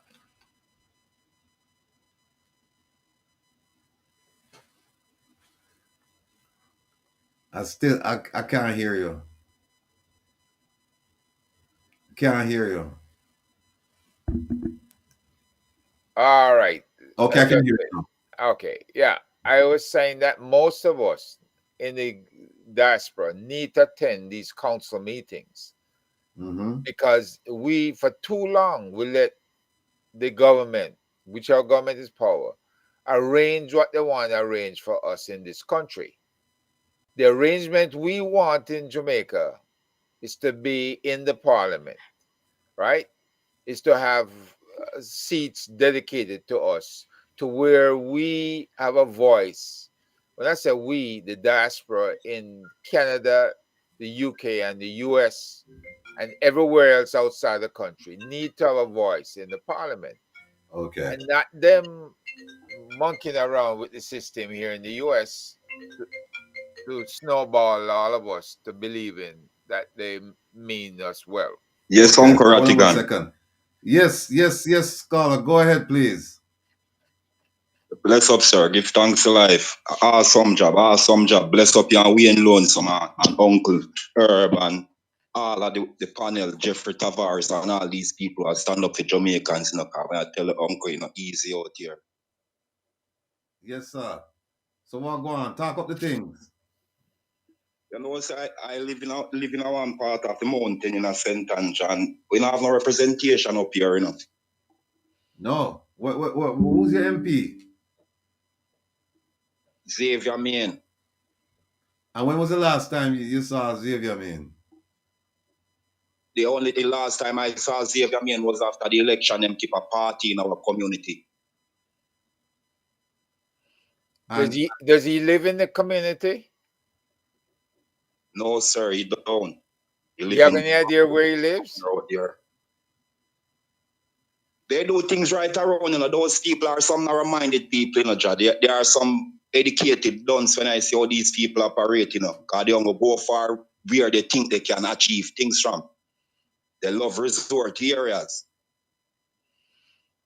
You know, this is one of the examples we spoke about, Ratty, that maybe it's time to force MPs to be in their communities at least, let's say, 3 months out of the year, or possibly live in the communities for 3 months out of the year to get a feel for the pain that the community is feeling. Because you can't tell anything about your community. You don't know what the water issues are, the electrical issues, right? And all you do, you come there come election time and you're passing out the cash money, or you're passing out some other gifts, right? Which is basically bribing people to vote. So the bottom line is you don't need that. Exactly, Uncle Herb. That is what they are doing, because whenever time they come around my community, you know, the people with sense, you know, they don't want to reason with those people. I see them reason all who I know as wrongdoers in the community. Yeah. Those are the people who I see they associate themselves with. So it comes down to where you need to find out where these MPs live that represent you, and you need to go to their area with a protest, right? Put up signs outside where they live saying what's wrong. Look at this, Uncle Herb. The whole coronavirus situation we go through in the past couple of years, you know. Yeah. Our MP don't visit us and give us no form of solitude towards what's going on, you know. That's weird. That's weird, brethren, because that I shouldn't say it. I should say it's just I just don't understand it, because Jamaica received $750 million US in loans to help out people like communities like your community. You never get no money from the government during COVID? All right, be honest, Uncle Rattigan, I'm gonna say it you like this. I know ones and ones who get, but those are aligned people. I never get any help from them. Okay. So they take care of certain people then. Come and have a drink, and the amount of water I have at my house, I don't need politicians to buy me a drink.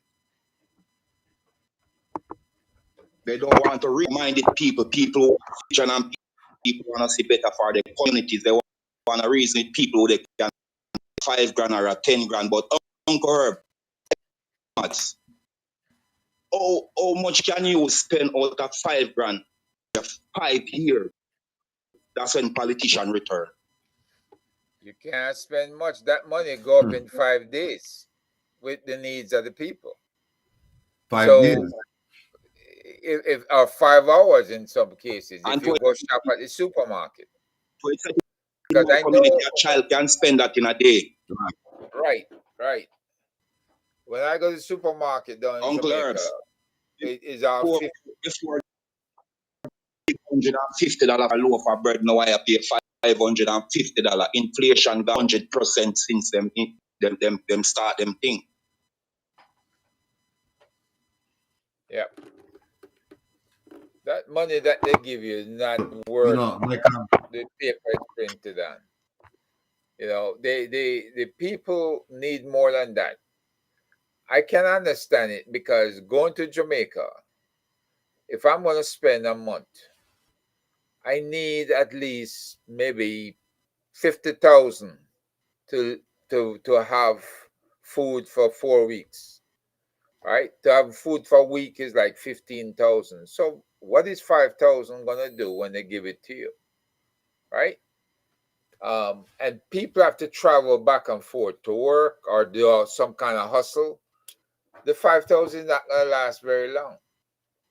So you need that MP in your community to consistently look out for ways to make your life much simpler and to give you ideas of how to deal with the system that you have there. Because now you're going to have to go get registered for NIDS. If you want to do business in the future, you may have to change your paper money over to cryptocurrencies. So there's a lot of changes coming, and I don't know how poor people are going to deal with that. How are you going to deal with those changes and do your hustle at the same time? There's no way you... A beer's calling on my ear after the government and them pass through, site leave beer rolling on my ear. My ear used to be the vibrant farming community of center, Oh. And them take everything from the people and the system to survive around here now. Well, you know what I was thinking? I was thinking that since they're saying that they're gonna give this, they're saying a lot of the politicians are saying, and if a lot of that will be to community members. My argument is this: since they say we haven't been working because we haven't been paid, what they should do is push it into the community, not through the politicians, but fix the roads, provide jobs, healthcare. Beg your pardon? When we were paying them our money and they never use the honest money to do it. So why you think they're gonna use the steal to do? Right. So that's why I'm making the argument that they shouldn't be paid. That's another argument. They shouldn't be paid. Instead of money that they would use to say that they're going to come up with performance measures. Make them measure them first, right? Because remember now they said that they haven't been working. The Prime Minister, the government is the way it is. They haven't been paid. So it's okay, all right, fine. Give us the performance measure. This raise that you're talking about, use that in the community. Don't pay it as a salary and tell his community members that, okay, I'm going to do this, I'm going to do that. No. We don't want to depend on how that's going to work out. So have some system whereby they provide jobs, they provide structure, all that stuff. So the politicians don't get paid until they start performing. We have not been performing. So I don't understand if most Jamaican did things would be much more for the public in the kind. The people that get paid before them work? Yeah, just like the Prime Minister said, because we listen every word from his mouth and he think we are stupid. I think we the people deserve the pay before we work. Just like them. Let it be equal across the board. Let all of us be stupid like him.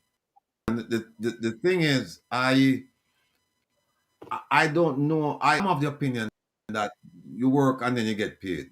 You don't get paid. I don't know how here in Jamaica it grows, sir, because the culture of Jamaica is that we not to work and get paid. Right. You get paid. At this Uncle Renegade.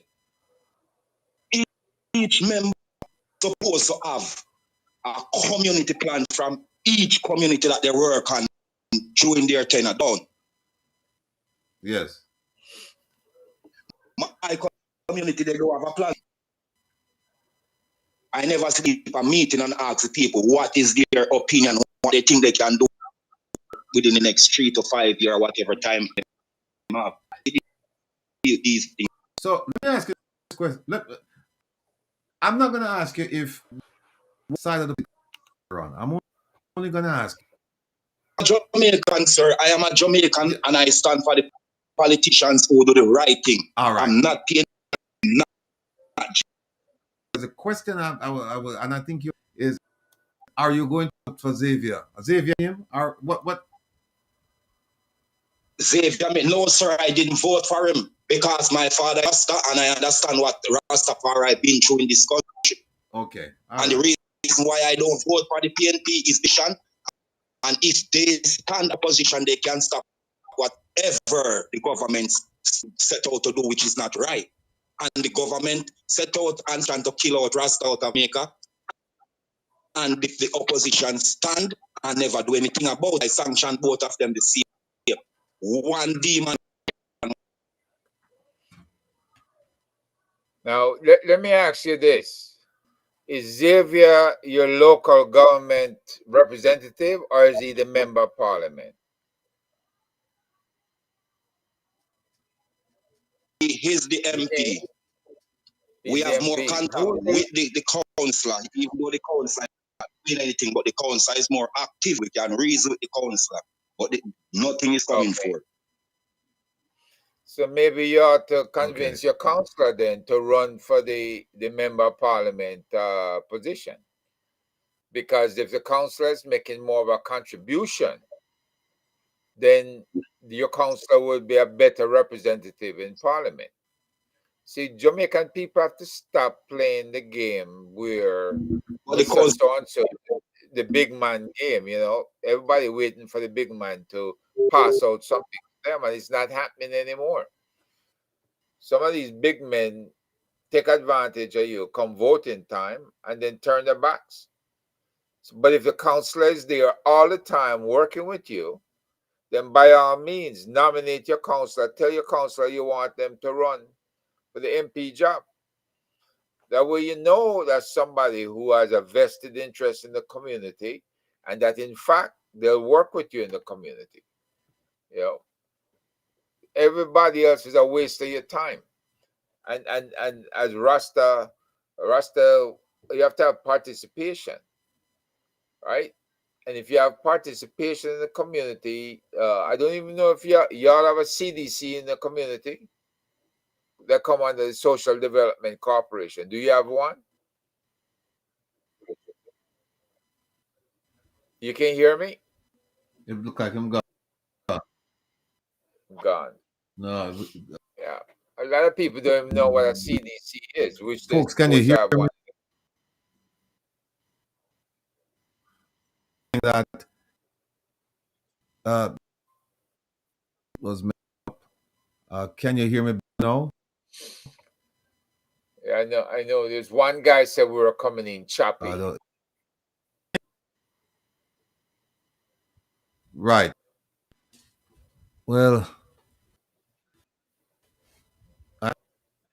it's the mic inconsistent. Yeah, you're starting to break up, Ratty. Yeah. Can you guys hear me now? Your connection is bad, Ratty. My goodness. Sounds slurred, Ratty.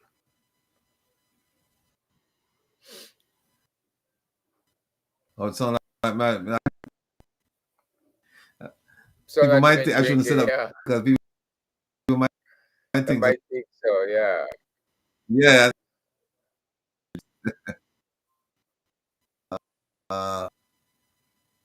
Cutting in and out again. Look, folks, I don't know what to tell you because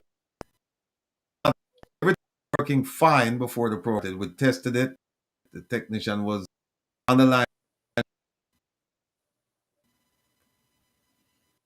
Oh, it's me, Brick. I, I don't know what the hell.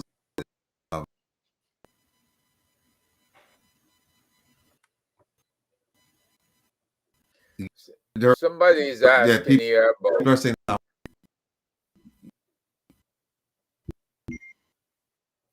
Yeah, you're definitely breaking off, Ratty.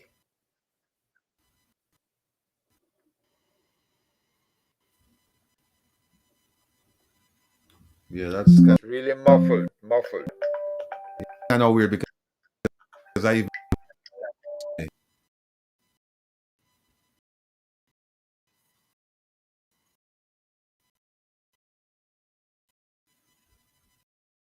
still around. Uh, still some.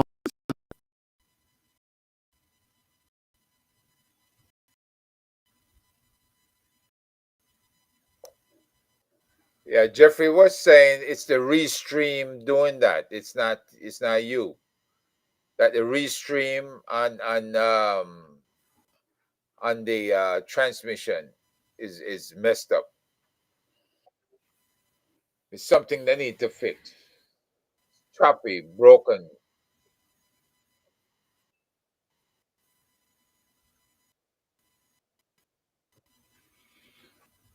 Oh man.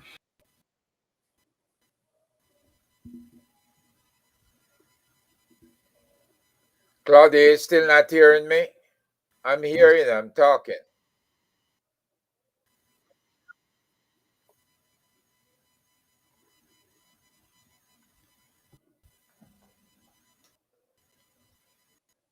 You might as well keep talking, Ratty. So let's see if it will Oh, go just, away.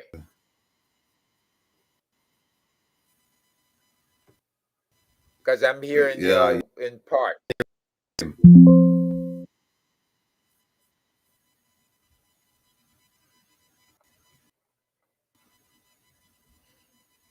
Okay.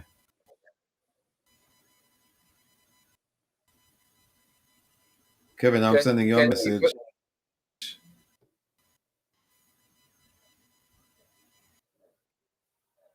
Can people still call in at this point?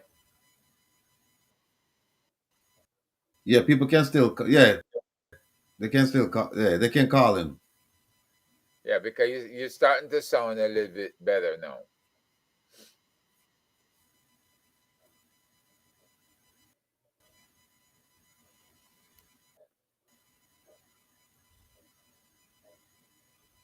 Okay.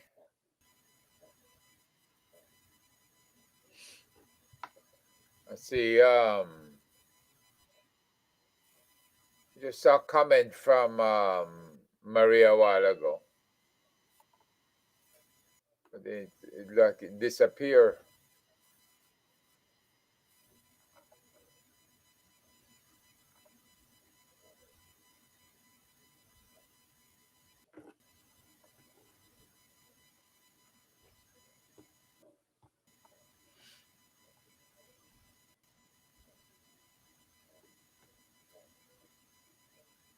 All right, Douglas, I say your message. They need to incorporate into the new constitutional reforms how much time MPs need to spend in their community. Right now, it barely tell them to spend 1 day. So that need to change. Number. Somebody's asking about the telephone number. It's 667-369-8569. 667-369-8569. I'd love to put it up right now, but it's working in the background, and I don't want to interrupt. Um. Oh, he's doing it now. Yeah, it's up now. Okay. There's a number. Look at the bottom of the screen. Telephone number.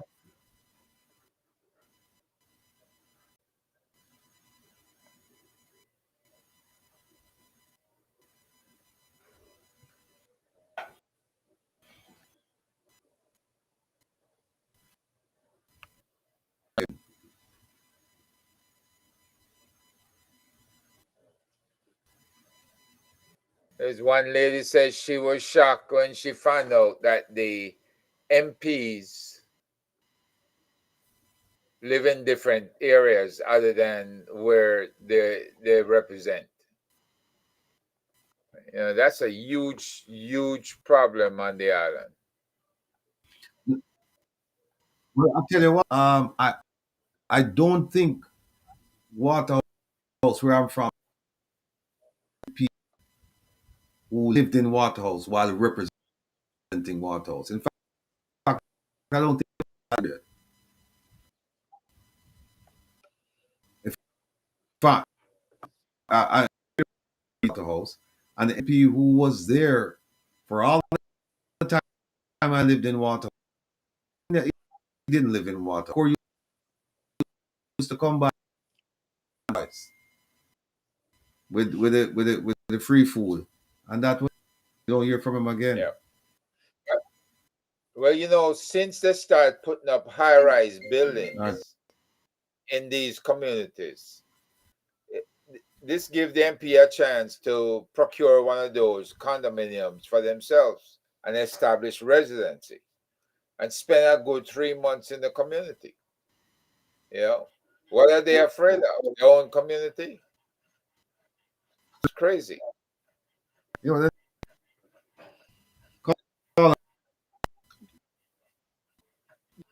Comment about where the MP. Yes, Trevor. okay, go ahead, Trevor.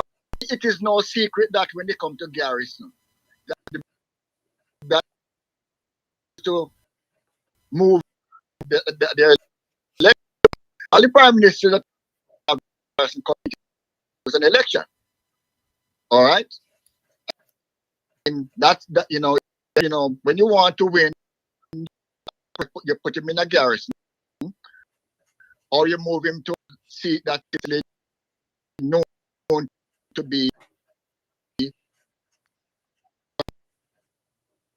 seat. Way back, certain from the he was not going to.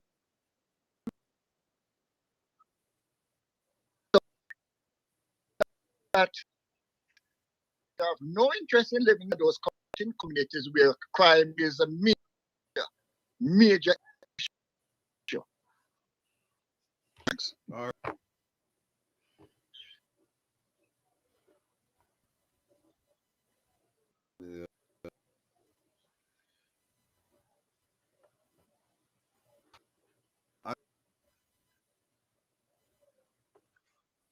Connection is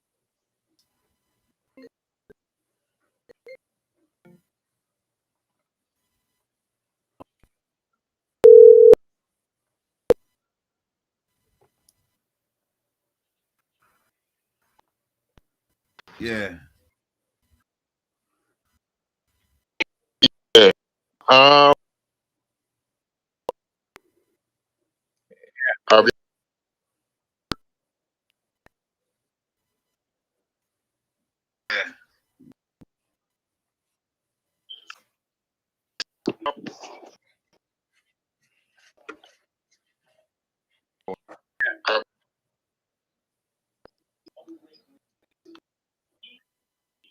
The thing about it is that the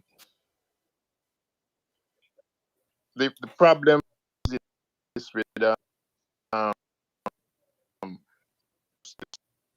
somewhere in your chat, and that so it's like a faulty cable or a faulty connection.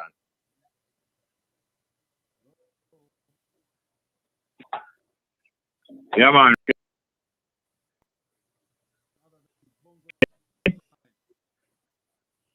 You're breaking Yes, I up. can hear you. Can you I can hear can you hear me? you. Yes, you're not breaking up neither. Okay. Oh, Herb, can you hear Bongo Jerry? Yeah, I hear now. I'm hearing. Go ahead and say something else. Bogo Jerry, thank you to hear. Jerry, you there?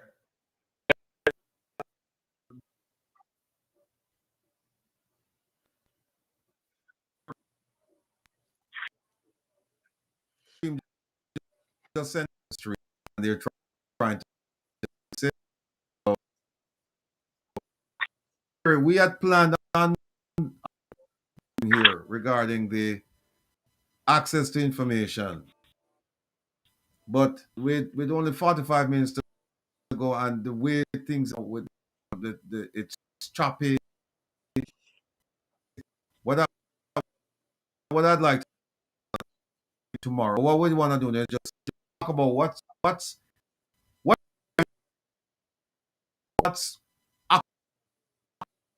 occupying the space. All right, today, we could call it Garvey Day. Birthday, Garvey Day was on Earth, 10th of June, 19. He was in London. He was some couple of years. The World War had been going on than a year, and some people have been spreading some rumors about him. You heard me well? Yes, some rivals in the Pan-Africanist movement. Now, the Pan-Africanist movement was building up from the 1900th century. And some of the people who were also in the Pan-African movement, many times some of your allies might be your rival, and then you close ranks and you become a team. The guys on the 4x1 relay team for Jamaica, before they won the 4x1, were rivals. And then when the top 4 or the top 6 become a team, get them differences, and But so George Padmore, you must have heard of George Padmore, famous from Trinidad, and a couple of others, Marxists and socialists. They were kind of rivals to Garvey, because Garvey never subscribed to socialism or Marxism. Garvey was very conformist when it comes to economics, and even to certain form of culture, like when he seemed dressed like a so-called Englishman, and then believe in the capitalist system and so on and so on. So some of these rivals had been spreading information, because he was sick and he was not seen on the road for like a year. Right. They circulated information that he was dead. Long before he was dead, about 3 different times they gave out false alarm that he was dead. Uh-huh. So these things were coming in the news for weeks, and his people who were had suffered a stroke, and the people decided not to make him see the newspapers with news that him dead. So after several weeks of not being shown in news and demanded to be shown not only the newspapers of the day, but the past few newspapers. When he read the newspapers, he saw several articles in various papers, Canada, England, America, say Marcus Garvey dies in London. Can you imagine what effect that had? Right. At the same time also, Germany and England had gone to war, World War II, in September the year before. But the biggest fascist, Italy, did not go into the war. So it was Germany versus England, and England friends. At that time, the U.S. never go into the war neither yet, because the U.S. always stay out of internal wars. The U.S. never go into the war until the next year, 1941, and only because one of the German allies, along with Turkey, was Japan. And Japan did bomb some of the U.S. naval base in Hawaii. Mm-hmm. Pearl Harbor. Naval base named Pearl Harbor. So it's only when the U.S. get bombed directly So up to that time, it was just England and the fight in the war. Right. Italy, Germany, friend, never become a formal ally with Germany because Mussolini was the master fascist. I don't know if a lot of people know that it wasn't Hitler was the leading fascist, They believe in fascism, the rule of force. It was Mussolini was the leading fascist and Italy was the fascist nation. Germany was just catching up with Italy between the two world wars, although people look on Nazism as a leading fascism. No, they were runners up. Right. And it was Italy, but Italy never come into the war. And it was not until June 1940 that Italy decided to come in the war and join with Germany because Hitler used to detest, Mussolini used to detest Hitler, He looked down on Hitler as a second-rate guy and very uncouth, not civilized. After that, him swallow some of him disdain for Hitler and decided to come into the war. And when the news broke out in England that Italy come into the war, that was doom for England, Because Germany was already on top of England, bombing London in the Battle of Britain, and just ready now to come in on the ground with soldiers and from the sea with ship. And that would be the end of England. So when England hears Italy coming into the war and defend Germany, it seemed like there's no. And Garvey also got that news on the very same day that Hitler and Italy joined in the war. So the news that people think that most of the people that were here same dead, plus the news that Italy coming into the war with Germany and going to invade England. Garvey, when he heard those two news, him drop down and get another stroke. And him never speak again till him dead a few hours later on the 10th of June, 1940. That's today anniversary. Mm-hmm. So today now is 83 years since Garvey life complete. Then now next week, Tuesday, the 13th of June, is the anniversary when one of the great heroes of the Pan-Africanism in the 21st century, in the 20th century, Walter Rodney. You know about Walter Rodney? Yeah. Where from? Guyana. Right? Walter Rodney was from Guyana, but he come to Jamaica when he was 18-year-old, come study at University of West Indies. Right. And when he come here, come study, him get even more because his father was a Pan-Africanist following the People's Political Party, or the people. Yeah, he was following Jagan and Burnham. Jagan and Burnham was African and Indian leaders who joined together to push out England. But England get between the two leaders and convinced Burnham to betray Jagan. Burnham turned against Jagan, him co-leader of the independence struggle in Guyana. And England declared a state of emergency in Guyana and take away the government from Jagan because Jagan and Burnham was running government as local government. So once Britain get the loyalty of Burnham, then we'll split from him friend Jagan. England now decide to lock down the country Guyana, take it away from Jagan and give it to Burnham. That's how Burnham coming out there in Guyana. For betrayal, it happened all over the world. This is the method. You split the up, you draw one into your camp, give it to the thing they did with Bustamante and Manley. Bustamante was a part of the PNP. Then put him in the war camp, 1940, time like when Marcus Garvey did. Then put him in a war camp. Say him make too much inflammatory speech during war and it's trouble for England.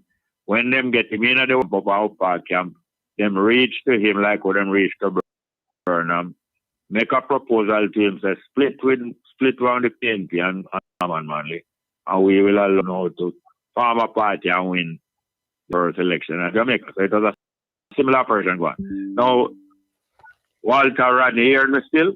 Yes. Yeah, Walter here. Walter Rodney as a youth grew up on them father supporting both Jagan and Burnham as liberators of Guyana. So he was very, very advanced when him come Jamaica at 18 years. When him come Jamaica at 18 years old, 1960 come study. Him get more advanced and more radicalized by the climate in Jamaica. Him get him degree 3 years later, leave Jamaica 1961 and go foreign. Go England, go study now, and him have study now how Europe, him study and find out and research and find, just like how you are research. Him go to England as doing him second degree and study and research how Europe underdeveloped Africa. When him research that and him take that as him thesis to get him PhD, in write the book, the PhD thesis published as a book that become as famous and as useful as Frantz Fanon, The Wretched of the Earth. Mm-hmm. So Walter Rodney gradually started to build up as an intellectual, somebody who think about things and explain to other people. Him start to build up to the stature equal our Frantz Fanon, explain him to him people, just like what you do on your program. Explaining to him people how you get in a this position and how you can get out. How Europe and develop Africa. So after him write that book and become famous, him go to Africa, do some great work in Africa. And 1967 him decide say him want to come back to him home region, Caribbean, and the university hear about him as a great graduate at UW. Send come after him a job to lecture history. And him reach Jamaica December 1967. At the time, me and my youth sister and brother now decide to agitate hard and publish a newspaper, just like what you would have. In those days, newspaper was equivalent to what you doing on YouTube, internet. So we decide, and we teenagers get together now and decide we have to publish a magazine to explain to people how we reach in this situation and how we can come out. And we name that newspaper Black Man Speaks. And 1968 was Human Rights Year by United Nations. You didn't know the 1968 was declared Human Rights Year? I don't remember. Well, in 1962, when Jamaica get the so-called independence, the first mark that Jamaica made as an independent country having delegate to United Nations was proposing to United Nations, since you set up a Human Rights Charter in 1948, after you formed the United Nations 45 at the end of the war.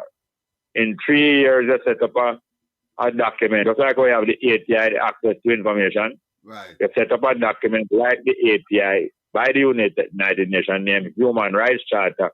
We are going to explain to all human beings in the world that all human beings, there's a set of rights that every human being have, regardless of them color, and regardless of whether foreign or dominate them, you have certain rights. So you're going to use documents like that and make human beings know that you all have certain rights, starting with the right to your life, to be not harmed, the right to freedom to move up and down, and the right to pursue happiness, and more rights like the right to land. But they make sure the rich people and the landowner in the world influence the United Nations in 1948, so the right to land, not for put in there for go and fool the people about the right. But that Jamaica now, in 1962, when then Jamaica get a pretense of independence, the delegate to United Nations making a mark, you're just coming a champ, so you want to make a mark. I win your first race, I broke a record. Jamaica proposed in 1962 in the United Nations as a fresh member. Let us have a year when we celebrate human rights and make all the world find out that everybody have human rights. So 1968, 20 years after the Human Rights Declaration, was planned as the year when you're going to celebrate Human Rights Year. So we as teenagers from 65, 66, especially after Selassie come in 66, we as the youth say that when 68 come, we're going to kick up Rasta Jamaica, because then can't stop us from celebrate human rights that year, because them same one Jamaica government it proposed human rights here, and now it is being recognized by the world. Then can't lock we down in a 68. So when 68 now, Walter Rodney, the new African teacher, returned to him old school and I teach African history at UWI, hear about we the youth, teenagers and a few 20-year-olds. And when him hear about we know and find out the activity him do, him decide to come help with. When him decide to come help, you know, him all write article in our paper. So can you imagine one of the top intellectual black men in the world? I write in a them look a teenager use paper and I clarify the whole issue even more. Just like how you invite my your program. And so Walter Rodney now I push our paper, make our paper carry even more vital information. Then we usually keep some discussion every Sunday on our Wembley Club in East Kingston, one cricket club and football club. Right. So every Sunday we have it, and the youths and all old people come there and listen and reason with me. So now when we get this new man, you know, Walter Rodney, I come give lecture where university students pay $250,000 a year for lecture. And them get them lecture for evening time. Because the explosion all around the island and people come more every week. And we are travel around the island every month, every week we go in a different parish. And everybody I get more and more alert, just like how you and Andre and Tavares and your next friend they were named Nita. Anita name? Yeah, Nita. The whole around kick up storm and right now the people of Jamaica are listening to UNO more than how them are listening to government and GIS. You didn't know that? No, talk about the things, man. I never know that. Yeah, well, you must realize by now, when the people of Jamaica want to know what's really going on, they turn to the non-traditional media, the social media of both the Jamaica people alert and the diaspora, because you know, so when you travel out afar and learn more things and I send back, and not just money you know send to Jamaica. Right. It's the money where you know send home. Keeping Jamaica economy alive, you know. Jamaica government tell lies that tourism keep Jamaica alive. Lie. All the tourism money lodge abroad, not come to Jamaica. True. Only like a cheap wages come to Jamaica. But the real money we are hold up Jamaica are remittance from diaspora people like yourself. Then now the information and the expertise when we send home on YouTube value more than even the remittance you send home. So that is an explosion of going whether you want to it or not. And the government in a pretty and afraid, you know, both JLP and PNP. Because them days numbered. So now same way when Walter Rodney and other academic come back now and join with we the youth and multiply. Because I know when certain forces join together, you know. When it starts, it's addition, you know. You understand me? When it starts, it's 1 and 1 make 2. Right. But afterward, it turns multiplication. 1 and 1 is 2, you know. 1 times 1 is how much? 1 times 1. 1 times 1 is how much? Eh? 1 times 1 is 1. 1 times 1 and another increase, you know. But 1 and 1 is 2. So at turns, addition is the big progress, you know.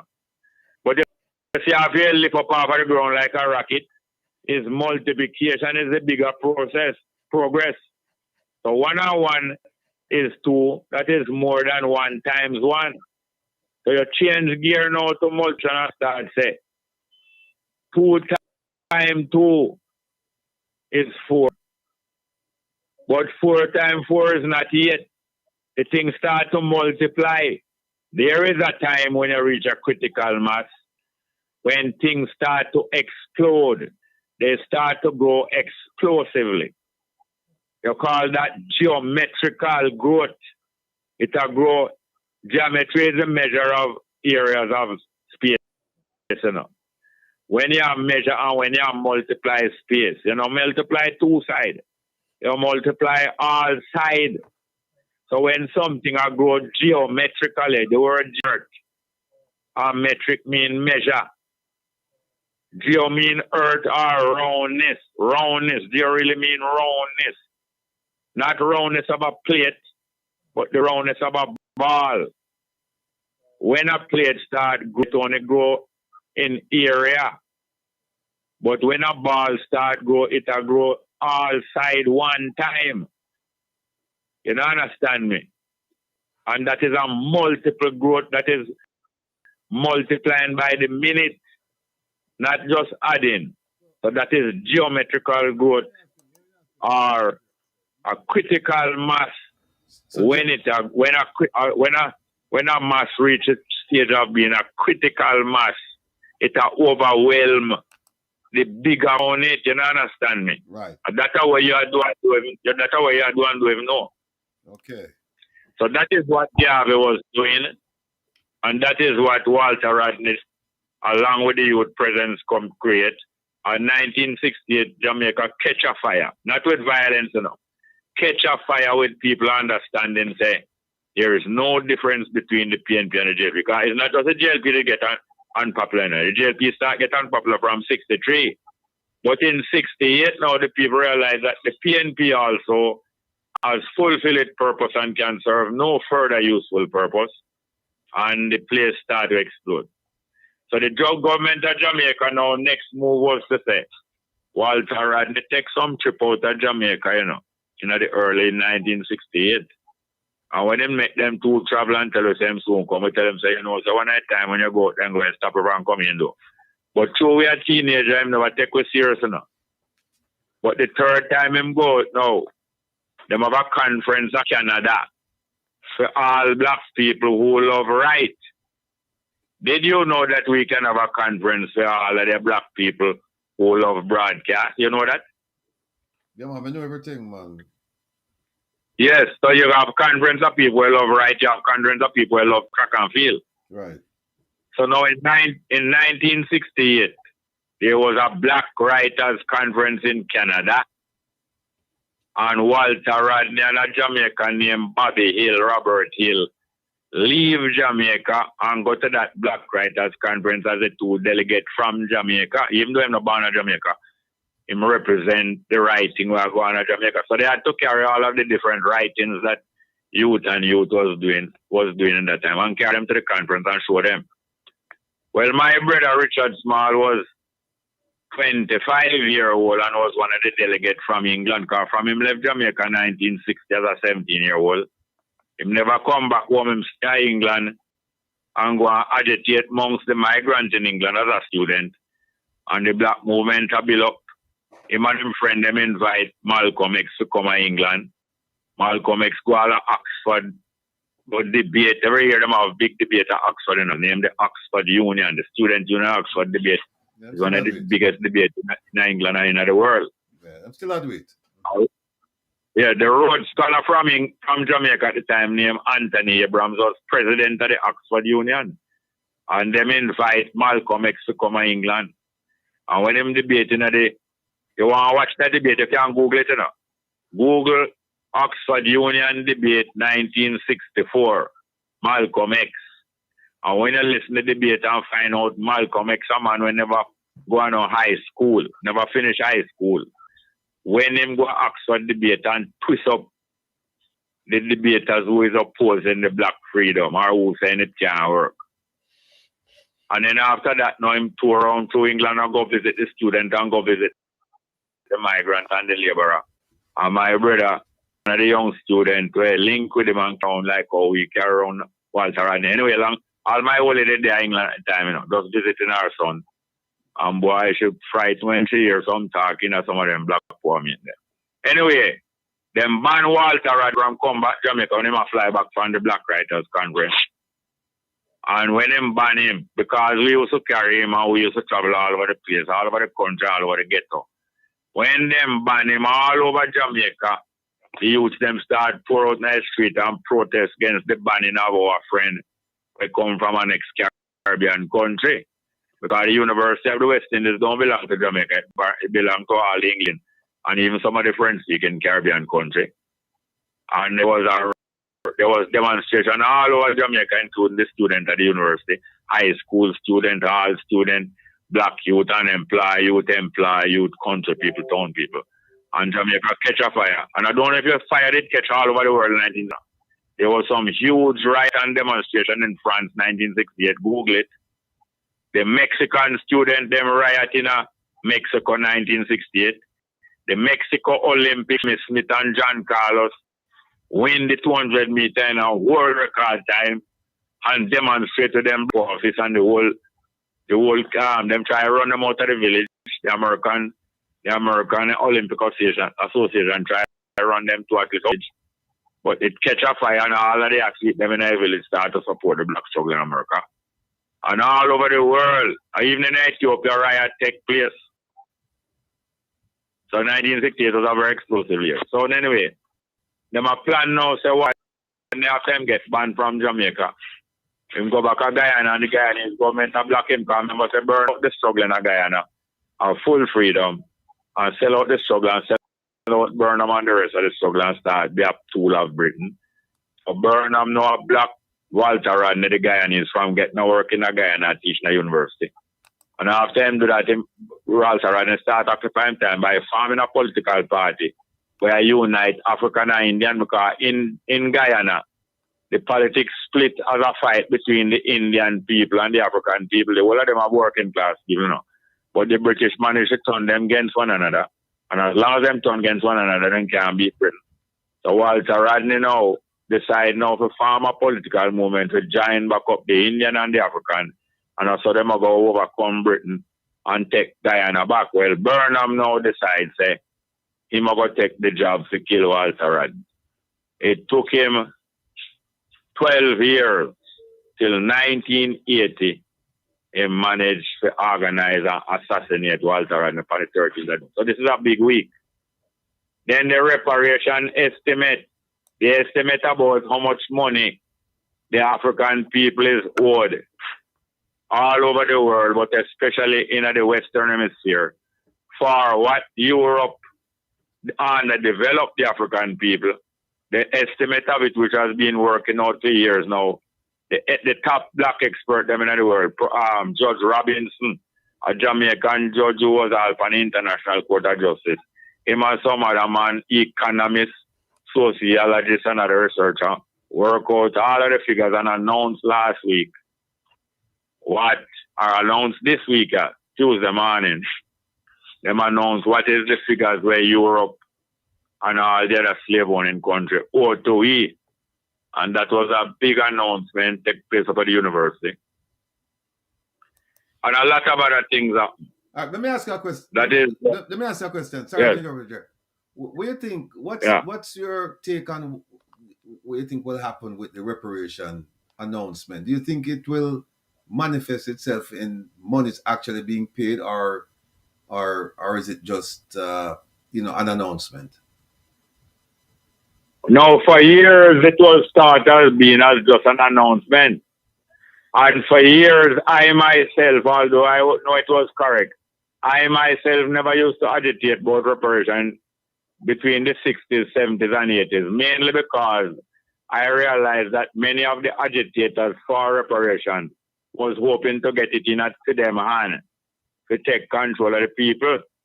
And many of them was not trustworthy. In latter years now, when people start scrutinize them more, a lot of those who have ulterior motive to control their money have addressed back, including the Jamaican politician, them and the two party. Them want to get it enough for them, but it reached a stage where the wider public of black people not going to allow that to happen. Now, the next thing is this. It will not be effective if those money, or even a fraction of those money, is repaid to the African people and given out individually in a people hand. You know what will happen? Have I idea what will happen? If you pay the money to the politicians and expect them to pay it to the people? No, you talk too fast. Talk slow, make the people them follow you. Talk a little slow. No, I said, is the question what will happen to the money if it's paid to the politician and for the politician to pay to the people? No. Okay. No. If it is paid out to the population, because the amount of money where them owe, if each person in the population was to get money, it would be a large sum of money each person will get, more than what anybody ever holding at the man. But what would be the result of that? Well, let me just give my opinion. Herb, you can jump in, but my opinion is that you have to teach people how to be responsible with money, because a lot of people, and I've seen it, but maybe I shouldn't transpose it on this conversation, but I've seen where people who don't have a sense of financial management, they come into a large amount of money, and within a short period of time. Windfall. Right. It dropped down with the breeze. Windfall. Right.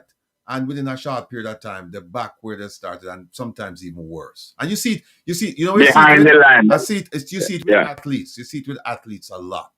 So Yes. So that's just my take on it. I may be wrong. Well, Jerry, if I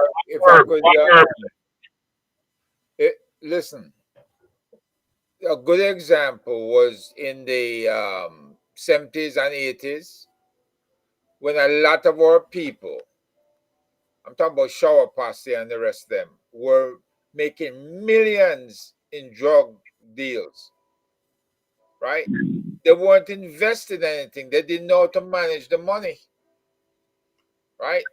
Matter of fact, there was very little being done about money laundering back then, because Barnett Bank in Miami and a lot of other banks down in Florida was accepting, and then Chemical Bank in New York was accepting a lot of cash money deposits, no questions asked. And all them boys were doing is going out and buying up the BMWs and the expensive cars, and them didn't live in a decent place either. Wherever they live, it was a place that nobody could get to them. So they couldn't go in a regular high rise with door guards and stuff like that. They went in the hideaways, right? So if our people have not learned today how to invest wisely and how to use lawyers, like the crooked politicians, they use a lot of law firms to move the money around, right? And to do investments. This is what our young people have to learn. So when they get a windfall, they should have an advisor, and they should have somebody that they can go to and get advice as how to invest the money. And I see a lot of people. All right. Let me say this now. Yeah. In Jamaica, when the lotto scammers accumulate a lot of money, and it become widespread that all 10, 20, 100 lotto scammers have a whole heap of money, all teenagers have a whole heap of money buying house of them parents. After that, they start to have competition burning cash. So at a dance, they will burn, one man will burn 200,000 US, while a whole heap of poor people around cheering him on, because when he burns 200,000 US, he might give them 100 each. So them allow them to burn the 200,000, and when they done them big amount, them get 100. They start to watch them car in Hennessy in public while videotaping it. You understand me? You understand? Yes, you hear me? Yes, indeed. Yeah, man. Them a burn cash, them thing they go on regular burn cash. One burn 200,000, and the next one burn 300,000, and the next one come burn 500,000, and all 2 million one just to show say, oh, I have more cash than the next one. Now, when a large amount of money is in circulation, Christmas, whole heap of money in circulation more than usual, especially as people get bonus in a year. People get Christmas money from Diaspora. Whole heap of money in a circulation. All furniture courts buy out.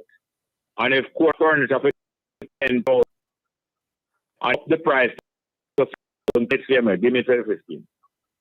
So the money go right back to who? The money go right back to the capital. The capital who is the head. All people, money in a circulation. So when cocaine, sometimes a shipment of cocaine wash up on the shore of Portland, in a have a money there, man. And that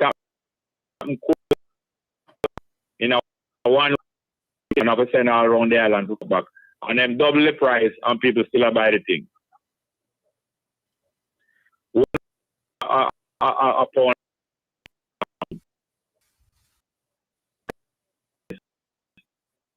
leggings, you know, that when you start to Jerome, I reach down in the valley of just whatever fat. The time I want the leg friction I get, I still have to pay double fee. Or I will put money in a circulation. All right. Then the lotto winner. You know about lotto winners, especially in the United Nations. Right. A high percentage will win the lotto. $1 million, up to $300 million US lotto winner get. And 2/3 of them, when you take them back 10-year time, they have less them had the day before they win the lotto. True. So the idea of giving everybody a windfall, it sounds like that is fair, but it's not going to help. So therefore now, Judge Robinson and the others who work out the cost over many decades, they tell them, take them to work out the cost. For hundreds of years, what riches them are calculate. Them all recommending that no individual payout must make. These money must go to projects and causes that is going to benefit everybody, including everybody, not only everybody who is a citizen of Jamaica, everybody will pass through Jamaica. Because when you're building a nation, you know, you don't build things for your citizens. You build things for anybody who might be in your territory if it's even for half war. Because they will bring disease there and they will take out things. So might as well make anybody who pass through your territory must benefit. So even the tourists going to benefit from a health service. So anyway, you're going to build things that going to improve the health of your people permanently, the education of your people, the accommodation of your people, land. And we don't even have to wait on reparation. The distribution of the land back to the people of Jamaica does not have to wait on reparation, because that is one of the capital, that's one of the forms of capital that is already here, and we don't have to demand back from foreign, because it is here. And there is enough land here for everybody have ownership of land. You can only own land for your lifetime. So there is no danger, say, then go and squander off the land. Because when you give up your life, you have to give up that land. Land tenure and land titling is only for the duration of a human being life. So the land is supposed to settle even before the reparation comes. But the fact is, all of these huge amount of money, I soon tell you some of the figures, these huge amount of monies and resources should be spent on things that will benefit everyone, because if a disease broke out of Jamaica, it will affect everyone. So the health services should benefit everyone. The security services should benefit everyone. The educational services supposed to be built up to benefit everyone. And every different service that is needed. You need the services of directing traffic properly. You need fire prevention service. You need every kind of service. Think of it. You need the service of coaching youth in different sports. Think of anything that is needed in a nation. The water service must be improved and preserved. The last reservoir in Jamaica built 1946. That's 2 years before I born, and I am 75 years old. You can imagine from 1946, the government in Jamaica don't even build no more extra water stores for the people of Jamaica. Because them busy thieving the money. So if any reparation money come here, all those services must be provided, that you have reservoir all over the land and purifying the water. And Jamaica raw water is one of the purest water in the world. I don't even know that. That the water found in Jamaica is one of the most clean and wholesome water in the world. And some of it is radioactive, can cure sickness. So there's so many things to be spent on. Your airport, them need upgrading. Your wharf, them need upgrading. You need to be guarding against the Chinese, them grab your wharf. Do you know that 2/3 of Kingston Harbour is already controlled by the Chinese? Mm-hmm. So therefore, the Chinese is going around the world seizing wharf and airport from people, you know. Anytime you owe the Chinese money, you know, them take control of your waterfront, you know, your wharf. You off on your airport. And your airport. Right. And you have to pay them. All your military go on like them a bad man. And take with them military base, them air base, you know. And take with them naval base. And you have to pay them for pass through that. So, the Bongo Jerry, switching gears a little bit on you. As I read briefly about a court case where they're now going to, the appeal think is now going to allow mining in St. Anne. Do you know anything about that? Yes, that's why they're doubling the judges' pay and doing a lot of things. Because the Jamaican government is an agent of extraction. You have different type of economy. You have economy of development, where you develop the economy better and better to produce better goods and services. And you have economies of extraction, where all you do, you allow foreigners to extract out the raw material and the human being, the brain drain, out of your country, extract out everything and wring it dry. And you don't get nothing, you only get some little cheap job till them done with you. No one can live in Jamaica again. Chris Blackwell, the other day, a few years ago, make a speech. When he buy out the beach, he buy out a rock of and buy out all the beach, and run off the people off of the seaside. Him tell the Caribbean people, say the Caribbean not to bother worry about development. That's not their strong point. And so the Caribbean nations is a nations of service. In other words, they must say, you know, a slave or servant, you must make your living by serving the rich people who pass through. So that is their idea now. That these things, all of these valuable things, you have no use it, you can't it. You forgive them to carry away, go make frying pan, and then you buy back frying pan from them. Mm-hmm. Every cheese crunch is packed on every pack of food you see in a foil paper. All them little ingredients and sugar and sweet and all different things come in a shiny package. Aluminum make them, you know. Right. But then carry the aluminum of foreign, make up the false sweet and sell back to you for 100 times the cost what it costs to produce it. Right. So the appeal court is being bought out. All of the different judges and them. They will make them more comfortable that they will make decision to say, yes, come dig out the backside out of Jamaica and mash up the watershed when you're done go out to dig out the mine. But that is all right because people can get money in their pocket and buy a house in the south of France, in the north of Europe, and in the east of Eden. You gonna call some names, Jerry? Yeah? You gonna call some names? Which politician buying a house in the south of France? That's interesting. Why do you want me to call name of politician buy house in the south of France? You want me to blow them cover? No. Prime Minister of Jamaica, him fill out some documents 2 years ago. And when them question and say, where was you when you did buy that thing in a Jamaican bill, that thing? Him say, I was on a visit from St. Lucia where I live. You understand me? The Prime Minister of Jamaica registered himself as a resident of St. Lucia when him feel for the people of Jamaica. Mm-hmm. And when he con the people of Jamaica, him say the director of the same company had 2 little 6-year-old boy by his son.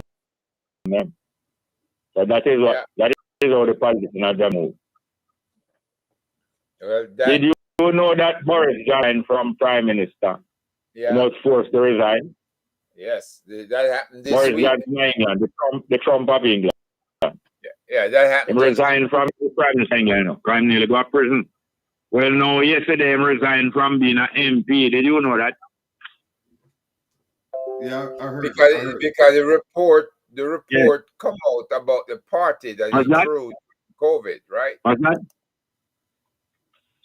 Yes, man, he resigned all from an MP seat, and them said the Prime Minister of England, the Indian man, we are Prime Minister of England now, so glad that Boris Johnson resigned, because Boris Johnson is an embarrassment to him. Boris Johnson a film party, you know. Boris Johnson thief him a thief and run God. But him still in the parliament. And at him, parliament could have swing and him take over back from the Indian man.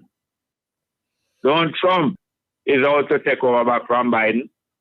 Yeah. Isn't Trump running for election in America? But him getting ready to go jail though. Because they just finished that Is not Trump running for election in America? Yeah, he is. He is. Yes. Well, Boris Johnson, same way, could have possibly rally back and take back England from the Indian. So, regardless whether they charge Trump with criminal charges, at the same time, he might counter charge the American people, say, elect me as president because you know it's so good like when Trump was president. So the white people in America confused now. You know. Is the Latino and the black people in America and the Indian and the Chinese new citizens. Is them is the critics in America now. You know. The white people are trying to rally back. But them is now a minority in America. But Trump will rally them because a minority cannot overcome a disunited majority. There's a game of play like chess, right down to the last move. John Scott, Jerry. I agree with you. So you know. Jerry. Yes, sir. Let me ask you a serious question. If I am a scammer, can you hear me? Yeah. If I'm a scammer and I have 100 million US stashed in cash, and you have what? You have what? I have 100 million US in cash stashed away. Yeah. If I want to help my community, how can I invest the money in the community? No, I am not here to advise scammer how to consolidate themselves. But they're not consolidating. They want to give the money to the people. They want to spend the money. Say you just have 100 million. You don't have to be a scammer.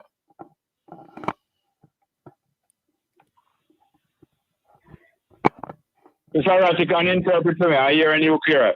Tell me what him say a while ago, because I'm not hearing so clear. Finish all right. Okay. Can you hear me better now, Jerry? Yeah, better. Okay. Okay. All right. What I'm saying is, if I have 100 million US that I've accumulated over the last 40 years, whether it was from, selling drugs or whatever I was selling, and all of a sudden my conscience hit me and I want to put this money to good use in Jamaica, right? I want to give back to the communities. How would you suggest that person spend it? Because you do have people with a lot of money down there and they want to give back. Maybe they're dying. Maybe they just have a guilt feeling. Would you suggest they burn the money, or would you figure out a way that they could help their community or a community in Jamaica? That really well, I hear what I will do when that drops in a minute. I will start recruiting some staff for an age school from daycare through primary school, high school, university, technical school, and even film school and drama school, sports university like DC. I would have been a national town. You know Papi in Jamaica? Yeah. You know Papi in Jamaica? Kingston? Yeah, man, I know Papi near UWI hospital. Yes. school towns usually develop over a period of time. It have from daycare to school for the handicapped, ordinary primary school for the gifted, school for the deaf, school for the dumb, high school, technical school, where the name cast them call it UTech now. Them have divinity school. Them have all Jamaica College of Aviation School now and still not poppy in here. Every kind of school of every age till that whole community become a school town. Well, if I have 100 million US now, I build a school village, an entire educational village. And every educational village going to have industry too. Because every school can pay for itself. Now, I would have buy some thousands of acre land to build a school because most of the land not going to take and build building, you know. You're going to have agricultural land right around the school where the student them in the specialize in agriculture going to be learning how to cultivate food at the best way and improving not only learning but improving the method of cultivation. Them going to supply the same school from infancy. That is about 10,000, 100,000, between 10,000 and 100,000 people in our village now. Plus the parents of the entire thousands of acre land around that education complex. Going to supply the food not only for the entire school population, but the surplus of Jamaica in that town and in the rest of the world. But the one in the rest of the world, when I send raw material go sell, you know. We have a value added corn we grow in other area. We have to preserve it or turn it into something value added. That we not just sell the raw corn. We are sell the corn in a tin. We are sell the corn by product. We are take the trash, make something, and we are tin it. And we are sell some of the tin them cheap, and some of them are gourmet. And you get some of the tin are cheap, and some for the gourmet you get all 10 times that because people want to eat corn and stick out their little finger like them dainty. So they pay more for that. Anyway, apart from that now, you're going to be having the teaching of industry and the teaching of mechanics and the teaching of everything in that place. And you're going to have manufacture, same place at the school of manufacture. Same time they might teach, there's an industry attached, manufacturing goods and products. You're going to have a hospitality school where you're training people for the hospitality and accommodation industry. So you're going to have a hotel at the school too. Like the Heart Academy in Runaway Bay, which is producing some of the best hotel trained workers, and them are run a hotel at the same time too. That is one Siaga good idea. I not just condemn Siaga, you know. Siaga is a whole coot, but him did have a lot of good idea. You know? So human being is usually a mixture of positive and negative. But him is a whole coot, but him still have some good idea. That's why one time they mistake him for being a socialist. When my youth, them think him a socialist. You know? Because I'm talking about the haves and the have not. So you see, if you are build a community now that is self-sufficient, it's also going to be teaching people anything that is self-sufficient is going to teach people to be self-sufficient. That school and that school village going to have a bank. You hear me? Yeah. You know, hear me? Yeah, well, I hear man. That school and that educational community where me give back that 100 million, it's going to have a bank. And it's going to have a credit union. And it's going to have building society. We teach people how to run them things. And we teach people how to build for one another. Because building society is just a partner where the members build house for you this week. And when you get your house, now you go and throw money and we build house for the other one next week. And we build house 1-1 till everybody get house. And then new members come in. It's a revolving fund of government and come around. So it go into come back around. So you're going to have credit union also. We're teaching people a special kind of banking where you're banking order to lend people money, you give them credit, whether to start a business or whether to educate them, pick and then pay it back little more, or whatever money you want to join credit union for.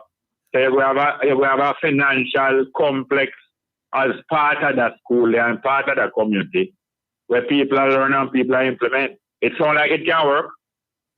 Sounds good to me. The reason I ask it is because I know it. The federal government. I know it can work. The next thing now. You know what is parents are no longer responsible for the upbringing of children. You know what it is? 16. 16-year-old. Yeah. So from a youth reach 16-year-old, a parent can say, I not give no lunch money again and I pay no more school fee. Come out of my house. You know that? Yes. Yeah. That is why the age of consent is also 16. So now, that school village and all schools, I believe, well, majority of school in a country like Jamaica, I believe, should be residential school. Especially when the youth them reach 16, them and them can be required to leave them parents' home. I believe the educational institution where them attend should have accommodation for all of the senior high school students from your reach 10th grade or 11th grade where you take exam to leave school. You should have accommodation if you need it, like a boarding institution. But you're going to share a room, you know, because I don't think we can afford to give everybody them one room. It's possible we can give everybody them one room and 10 rooms share a bathroom. But I believe it is also good socially for people learn to live together, but you're not going to force people to live together when they don't want to live together. But I think, say, you could have a dormitory system where two youth can share a room, or maybe 4 youth share one room, a large room with 4 beds in the 4 corner, and a bathroom attached.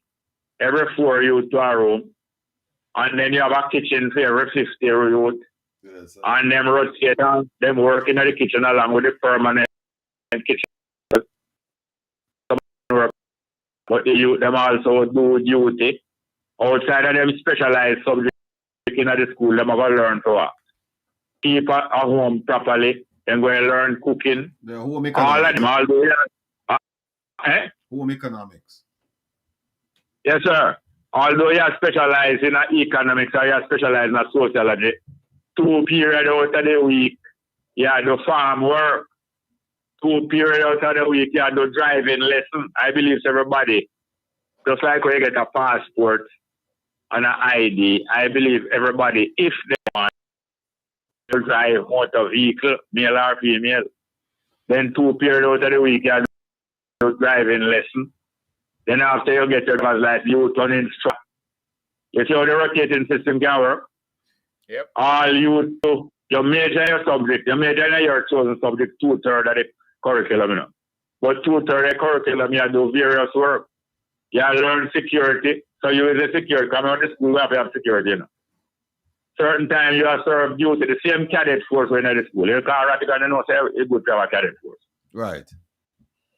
The same cadet force have a private security around the clock. But the No, cadet the thing is, force, Jack, them no longer have authorized weapons, are they? Not hearing so well again. Come up, Mr. The cadet force, they no longer have the 202 rifles, or not 202, The rifle, no. You know why? Why? You know why them no longer have it? Why, they misuse it or what? What's that? It disappeared from the armory? In 1966, one youth women know carry a gang of youth go a whole mall, go hold up watchman and demand them to open the rifle room. Because most of the high school did have a rifle room, and me get my rifle when me at 13 at JC. And every youth have him rifle, clean it, assemble it, and know for fire it. And more time you get practice how to fire live round. Yeah. Well, in 1966, schoolboy carry a gang go over. That's why I'm schoolboy now, because I'm going to call it because I went in the school. Carry and go over, stick up the watchman. And the watchman have him look at one shotgun there. They make him up the rifle room and then go on with all the rifle. Then go on with him life too. So from that, them start take away the rifle room and close down rifle room. Even up to 1968, the University of the West Indies, they have a shooting range where university use practice sharp shooting. And a 30,000 round ammunition with that up there. And it missing during the riot, them 1968 Rodney riot. But you know the system when we are talking about, you know, say it can work. Yeah, it can work, but you know what, Jerry? And I'm reading the chat. People are of the opinion, and I share the opinion too, that it won't work, or it's unlikely to work under government like what we're experiencing right now. Because we're not talking about under them guys. But hold on a second. We're not talking about under them guys. You ask me what me would do with 100 million. Yeah, well, US. Yeah.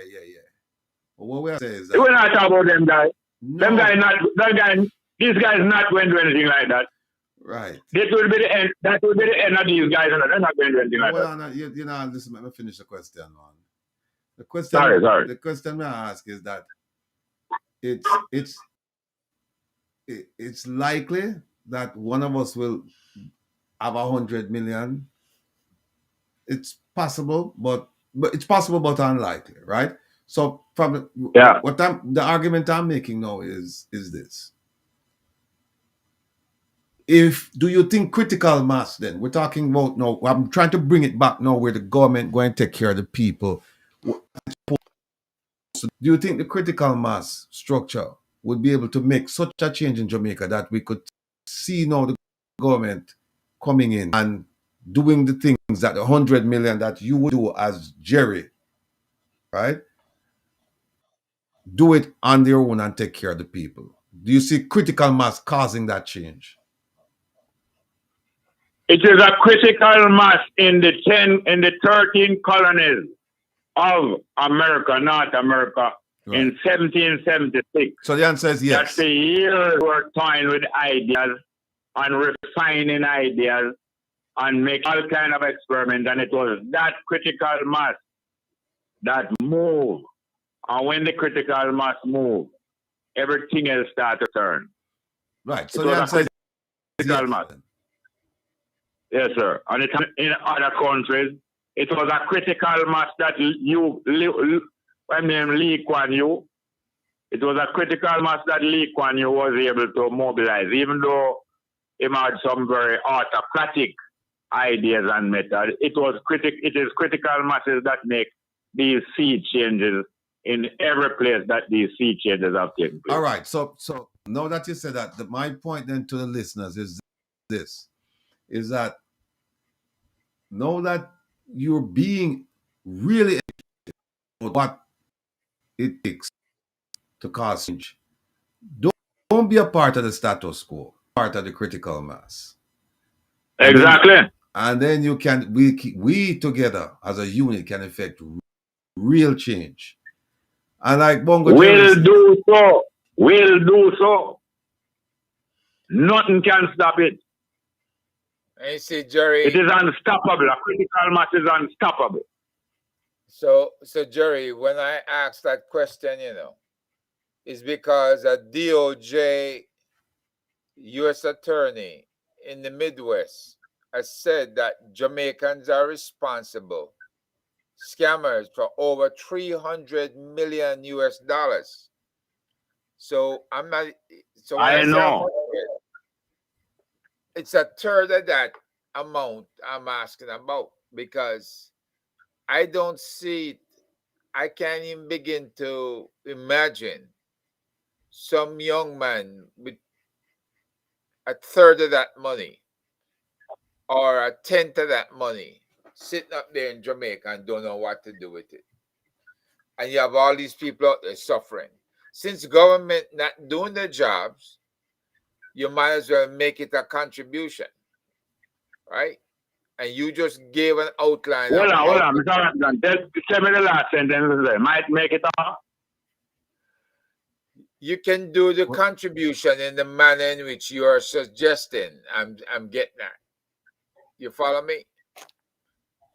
The schools, the teachers, clinics, hospitals, whatever way you can make a contribution, you need to do it. That's what you were saying, correct? You were outlining the methodology. Yes. What is it thing you want me to address now? Just in one sentence. Mr. Rattigan, repeat, because you kind of tell me, yeah, man. What is it? How can people with money help? Right, Ratty? How can people with money? Go ahead. How can people with money help? Right. Don't expect the people with the most money to be helping. It's the people with less money are going to give the most help. You remember when Obama campaigned? Obama is not Jesus Christ's return, but there are still some admirable things that came out of his political history. The average donation to Obama's campaign was how much money? What, 25, what was it? $200, $25, something like that. It's a small amount. Small amount. $200. $200, yeah. $200. Don't expect the super rich or the person who just gained 100 million back through crime. Don't expect them to do so. And it's ordinary people who have the most to gain from this change, and it's the people who have the most to gain is the most ever support. It is the developments in human affairs that is going to take place. Don't believe that the super rich who are planning the next great reset, don't believe that they're going to get to do it. And they are irresistible. Don't believe that all of them plans can be implemented and irresistible. The human being will not just buckle under.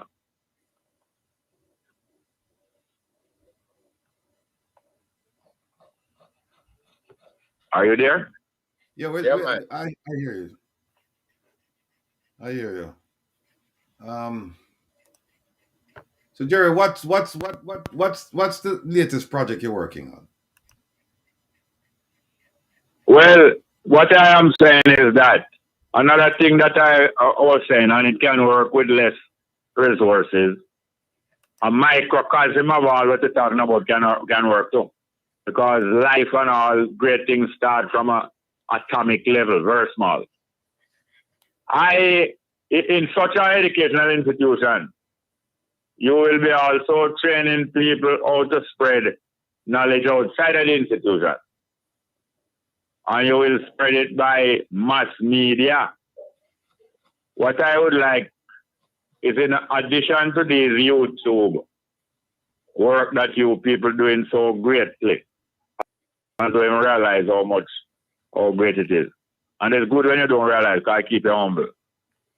What I would like, the Accompong Maroon, do you know that they have a radio station? I've heard about it, but I've never been on it. All right. Well, the Accompong Maroon was given a radio station by the United Nations, because the United Nations in recent years have started to apparently serve the indigenous people and the violated people in the world in some ways. So on the basis of being an indigenous community and culture in Jamaica, the Accompong Maroons got a radio station and all the equipment that they need. Just like how your friend the other day, I said, boy, I'm going to help equip some of us with all the equipment that we need. The United Nations gave the Accompong Maroon a radio station over 10 years ago, with all the equipment that they need. And on their recommendation, the Jamaica government had to give them a radio license. Up to now, they have not maximized the use of that radio station. Now, if they are compound maroon can get a radio station, can you imagine what the Rastafari community could get? And can you imagine the diaspora of Jamaica could get? And can you imagine what the ordinary people in Jamaica could get if them unite? If like a small group of them unite properly. You're right. And I glad we can get it too. Right. I glad for the Indian indenture. The Indian people was brought here in the 1850s and the Chinese was brought here from the 1840s. I glad when they got that indentureship scheme, you know. Because the indenture didn't give them a chance to travel to Jamaica, work for 5 years, then get them clothing and them food and a small pocket money. And the majority of them work is compulsory saving. When the 5 years get done, them get them lump sum of money and a ticket back to China or India. If them don't want to go back to China or India, them get piece of land in Jamaica. You don't glad that they got that? Jerry, let me ask you. No, respect. I want a question. If the Indian and Chinese got an indenture scheme where them get some money in a saving every year and a ticket back to India, and if them don't want a ticket back to India, them get piece of land in Jamaica. That's how them start plan Kalalo, and that's how the Chinaman get him shop space. You don't glad that them get that deal. This needs a little bit more consideration than just a quick answer saying that if I'm glad. No, well, here is I glad that deal. Because if the Indian and the Chinese got that deal from 50, it means that media must get a ticket to Africa if we want, and land in Jamaica, we must get. So the Indian get him compensation and the Chinese, I must get my own. That's why I know say reparation must come to. Anyway, back to you. Yeah. It's not a continent, it's a country. All right? And so when you look at Africa have what, 50 something countries. So I know how Africa gets 50 cents. No, how Africa has been cut up by the Europeans. That's so. Cut up deliberately. That's true. That's true. But because of where we are now, I don't know about immigration policies to Africa. And so, no. Go ahead, I'm listening. My stress is not getting a ticket back to Africa, you know. So we will want that. And the Chinese, and we must get that compensation. That's why I'm glad for them. I'm glad when the next guy gets justice, you know. Guy can get justice. No, I mean that. And can get a ticket back to Africa and peace of land in Africa. I'm not letting go of Jamaica. Jamaica is I have paid for Jamaica entire blood. I have paid for it.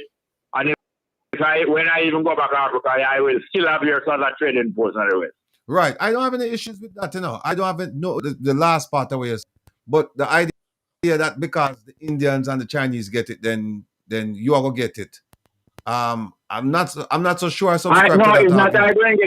I'm not going to get it as a result of that, you know. Because them get it, I must get it. Okay. Must. And the Chinese must have to leave out Africa and don't take Africa. Them planning to take Africa, you know. Chinese will not be allowed to take Africa. I am not going to allow it. And 10,000 millions a week will not allow it. The problem, though, Jerry, is that some of the African countries out already.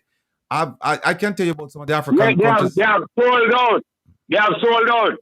We and the population with them sold out will get together and put them to justice. Okay. Now, let me ask you. It will be done. Yes, Here's a question in the chat, and someone just sent it to me. They said, please ask Jerry to define critical mass as it relates to this conversation. Please do not use a nuclear analogy. Nuclear is not about explosion. Nuclear is about nucleus, the essential center of any organic any organic particle, nucleus. Nuclear don't mean nuclear war, you know. No. All right. Nuclear means the central basic unit. Okay. Like a family of a man is woman and his children. You call that a nuclear family. Not because they have nuclear arms, but because that is a basic unit of family. Two different sexes of people reproduce both sex. Sometimes them get only one sex. Me get 5 daughters straight. But me get some more chance at the wicked. And the wicked produce more runs. Not me produce it enough.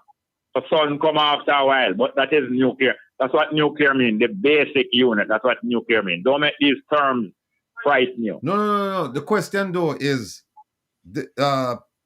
please ask Jared to define critical mass as it relates to this conversation. Don't check Jerry alone. You go out and research what critical mass means in addition to what I say. When you want to know something, don't go to one source. That is the essence of scientific understanding, you know. Scientific understanding is when you measure, you observe things, you observe events, you observe development, you observe them under different conditions. You record what you reserve. You compare notes. Do it the same way 10 times and see if you get the same result. You do it different way and see if you get a different. You do it every which kind of way. And you measure and record. And after a while, you develop the ability to know what kind of action will result in what kind of reaction. And if you test it now, if you really learn something, you test it by using it as a predictive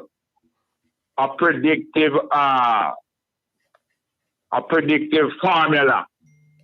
So now, if the thing where you study and you study it all kind of way, and you see a pattern in it, the next way to see if you really see a pattern, you start using it to predict what will happen next. And when you are able to predict results because of scientifically doing things, measuring it, when you predict it and you can predict what will happen when you're crashing a wall at 60 miles an hour, if you live 60% of the time or 90% of the time, you know, say you're good. But if you're dead every one at the time, you're good same way because you're dead as rat if you crash a wall at 60 miles an hour and you have scientifically proved something, one of the things they never live to tell the tale. So they have two scientists, one that crashed a wall and one observed. But you're directly going to get knowledge. That's how critical mass is a result of scientific observation. So there is a point and a time. You know, critical heat, every substance, especially liquid, and water is one of the easiest ways to test as a guinea pig. Every liquid have a point at which the heat where you apply under it will make it spread out from it one another. And when it reaches that critical heat, it's going to turn in a steam, it's going to change from liquid into gas. That is a critical point. 100 degrees centigrade is a critical point where water going to start turning into gas, and the gas named water vapor. Am I understood? Yeah, I understand what you're saying, but I'm just asking. Yeah, but me talk to the chat same way. Oh, the chat. So same like how you have critical, hold on. Same like how you have critical heat for water, you have critical heat for every different liquid. So you're going to develop a table to know all of the different critical heat for the different. Right. If you want to urinate, you're going to test your urine to what temperature that one boil at. And if you have mercury, which is also a liquid, you can go find out what point that they boil at. In the chat, now, you ask what the chatter say. Eh? You ask what the chatter say, and it's mixed. Some people understand what you're saying. Some people don't finish. I don't finish. Sorry, I don't finish. I just begin. Boiling point of water is one of the basic things people can understand. So I'll begin with that. So there is a critical heat at which water turns into gas, and it can't stop on turning again. Unless it has a pressure. If you have the water under pressure in a compression chamber, it won't turn into gas at that heat. You have to go put on more heat. I am not a scientist, and I'm thinking little along the way. I am not a physical or a physician. But most people can understand critical heat. Well, same like how you have critical heat, you have critical mass, a critical amount of weight and load and solid. Where in the bigger solid or the bigger mass, where if that the mass big enough, where if you get that the mass moving, the rest of the mass better move with it. Like a pool of water now, like you have a cup and you stir it. You can stir a cup, and only the middle stir.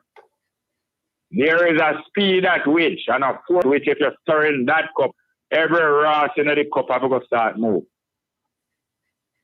I believe a child of 9-year-old can grasp that or go take a cup of water with a spoon. Or if you want to stir shit, there is a point at which if you're stirring enough shit, the shit is going to hit the fan. All right. May I be understood? Yeah, you asked me about the chat. And in the chat, it's the reaction is mixed. Some people understand what you're talking about. Some people indicate that they don't know what you're talking about, and that you don't know what you're talking about. And some people they're expanding on what you said to make it easier for everybody to understand. So it's a mixed bag. That's right great now. Because other people express it better than me. That's great. Right. But there is a critical mass in the chat, and that critical mass, probably not reached yet, but it is reaching to that where a certain percentage of the chat understand. And when you reach that critical mass, you have a quorum. And when you have a quorum, when you come from the word core, don't ask if you're not going to get some action.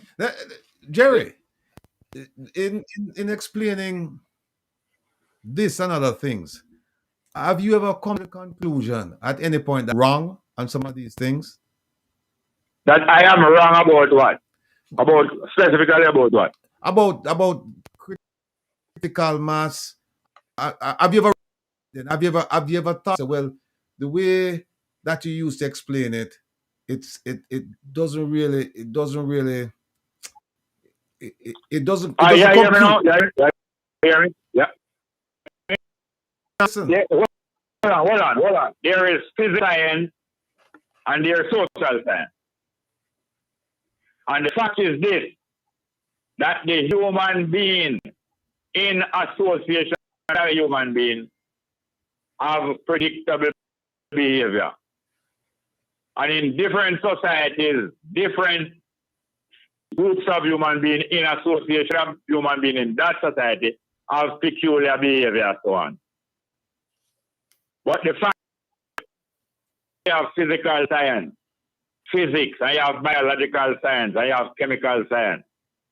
You also have social science, which is the study of how human beings behave in association with one another under varying conditions.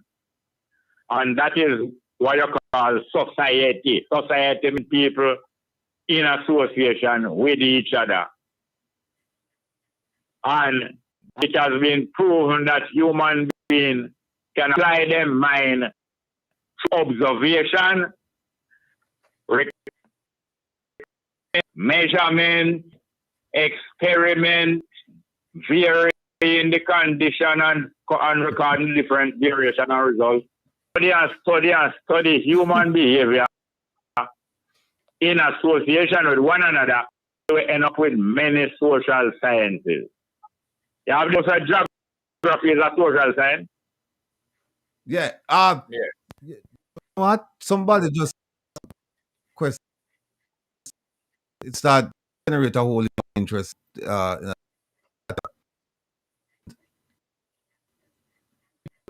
asking based on what you're okay. We're gonna have critical mass, and basically, when it's critical mass, And I heard you before saying that it don't understand it because it starts stirring the liquid in the cup. At a certain point, everything starts to move. And sometimes, yeah, and some people start ask, "Hey, when is the march gonna take place? When is this gonna happen?" We're talking too fast. You're talking too fast. You reach a critical mass of speed of talking. Right? No, I want to let you joke around. But you want to understand when what? They just want to kind of an understanding as like you can actually determine when certain things will happen. You can determine speed when certain things. No, I have temperature. No,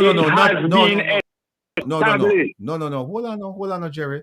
I'm saying scientifically, all right. You can tell the boiling point for liquid, certain liquids, right? Yeah. And you can tell about speed of certain things, like when certain things will happen based on the speed. So what they're asking is that if we can do that scientifically, right? And it could be like a social science measurement that about is okay. If you can, then when can you? Giving them all these examples, and they're like, okay, so when can we know when this critical mass socially? When is this going to happen? That's a question I'm getting. Oh, you want prediction? So that is what people want to know. People want prediction. I think they want explanation. So much prediction. No, hold on. People learn best when they are principled, and if they grasp the principles, they now must go and apply experimentally a piece of paper in their head, and them grasp the principle better and better when them apply it and so on and so on.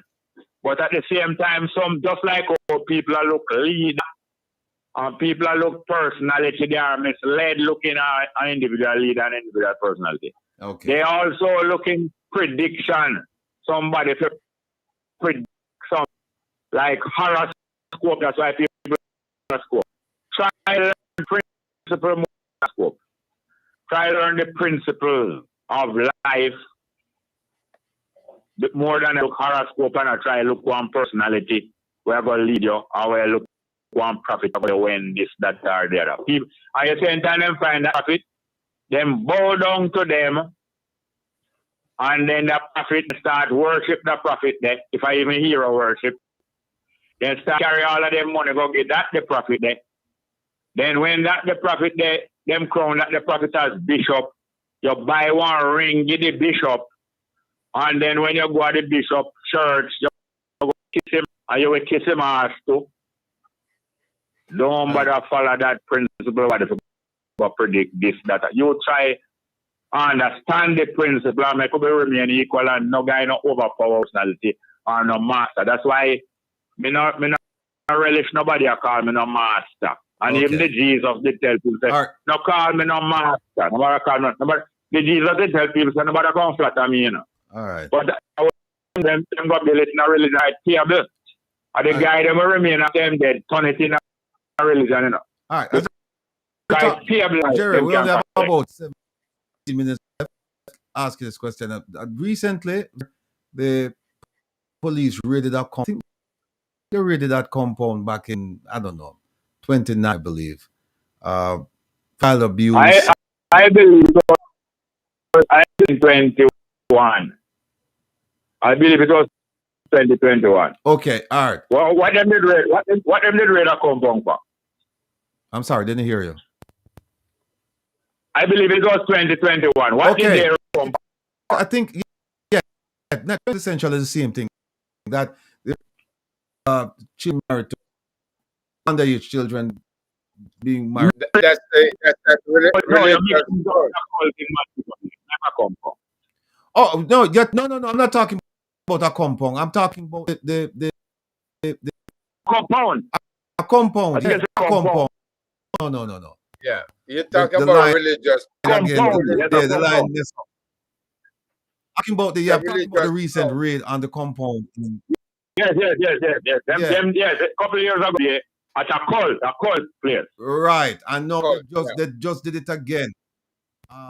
Yeah.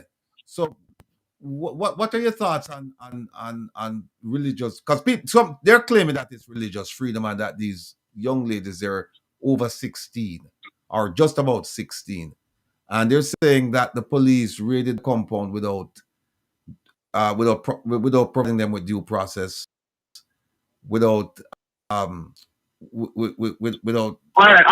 a warrant. Let us examine the principle even more than just looking at the sensational incident.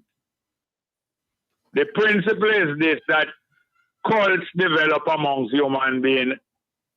Cult is a short word for a culture, but a cult is a concentrated culture where people start to gravitate, like gravity, like how the earth gravitates around the sun. People start to gravitate around a little clique of personalities or one personality and take direction in completely all aspects of life from that one personality or that little clique of personality. And they stop reason and use reason for themselves, and they follow directives which will gratify them. And them not care whether them want to gratify them, enjoy doing anything will gratify the leader. So Jerry, so the same, you could apply the principle into politics, right? Yes, it applies to politics, applies to all groups, all social combination. It applies to. So, like somebody just put that inside here, say it's not just religious cults. We're talking about political cults as well. Ever heard about the? Then Vibes Cartel followers is a cult too. Okay. And many other cults like that. The LGBT activists. When I talk about homosexual, homosexual is the population of homosexuals. Most homosexuals don't just want you to ignore them and them go and live them life quietly. But you have the activists in every community. Like we have the ordinary Jamaican just want to go about their business. Then you have the become a political or a political community. So have influence and power on over the rest of the people. So now, as I say, the Vibes Cartel followers them become a cult round Vibes Cartel. And you have cult round all different kind of singer and performer. You have cult round all different kind of people who have overwhelming personality or overwhelming amount of money and them with it. Okay. Yeah, this idea about the critical mass, it's a point for discussion, real discussion, because I can see that it's generating a lot of interest. Like people are truly don't understand. Yeah. Just listen to the conversation. They're grasping certain things, and whether they disagree or agree, they can talk about it in an intelligent manner. You can even and they must go and check it out from all. What is the history of critical mass? How this concept from what facts was it derived and so on. They will learn. Don't check with me alone. But Ratty. They check out and they will learn more and more. Ratty. And then more and more people will be on the same page. Okay, and hold on a second. Ask your question. Okay. Yeah. Critical mass that you're referring to, Jerry. You're talking about the social dynamics, or what they call socio-dynamics. Is that correct? Yeah. This is a sufficient number of adopters of new ideas, technology, or innovation in a social system, so that the rate of adoption becomes self-sustaining and creates further growth, right? So if we are introducing AI into Jamaica And we said, if you own a computer, you can use AI to calculate and to do a variety of different things. And everybody start doing much better in school. For instance, I know Mr. Rattigan mentioned a school that had a low passing rate. I think it was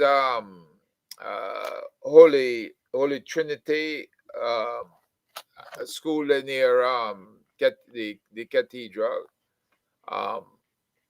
But pretty much that the AI can create that critical mass to where everybody in that school, they can move their graduation rate from 40% and bring it up to 90 or 100%. Would that be um, adapter of technology and innovation in that social system to create change? Is that what you're referring to? Change in whose favor? Hear this now. In the students' All favor. who are organizing the AI, them organizing AI in their interest. So them want to change Holy Trinity to produce more people in their interest. That is their interest they are looking about. You understand? Right. But doesn't it profit? Do you understand? Yeah. Wouldn't it profit the kids in the school as well? It will profit the school in dollars and in marks. And who is marking? Who's marks? Who's marking system? Who's? I mean, it's the Ministry of Education. Who's marking? Isn't it the Ministry of Education? No, not education. The educational system has been set up by certain people. Do you know that? CXC, Caribbean. I am asking if you know. I am asking you if you know that the educational system in Jamaica and places in Jamaica has been set up by. Do you know that? Yes. Yes, it has been set up by those people, those who already own the world, to fit in people and to train people to serve their system. You understand that? Yep. It is not my people's educational system. It is designed to fit my people to fit into their system and become a cog in their wheel. You understand that? Yep, I got you. And you understand that the concept that it will profit Holy Trinity is a concept that material gain, and the measure of material gain is monetary and in figures. You understand that? I understand that too. Yes. Yes, all that is part of building them same system. Yeah. And the educational system that my people need is not the educational system that has ordered the world for the last 400 years. It's not that system. But that's the system that educational system produced me being in Jamaica 500 years now, and they make every sweat and blood out of me and my people. That system. That is the same system organizing AI.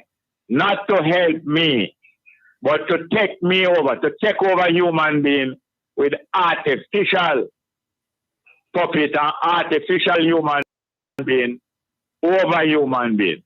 You understand that? I understand that. Yes, well, I will not, me and my people will not do that. Some people believe it is irreversible and it cannot be resisted. Well, that is how people bow to the idol and buy in idolatry, that it cannot be turned back. All right. We shall see whether it can be turned back or whether it cannot be turned back. Which one you believe? No, which one you believe? Oh, all right. Fine. What you believe? Look, I believe, Jerry, that yes, there are people out there that's profited from us over the decades. No, you're talking too long. Just tell me which one is whether the AI and the present world system that has been going on 500 years now cannot be turned back, or it can be. Which one you believe? It cannot be turned back. The things they what you call it? Yeah. Hold on. No, don't give me no power. Just say our plane. Cannot or can. Cannot. So What do you say a while ago? Cannot? It cannot, right? No, I don't want to know about so. What did you say a while ago? You said it cannot be turned back? Yes. It cannot be turned back. That's what I said. Guess what? All right. That's what you said?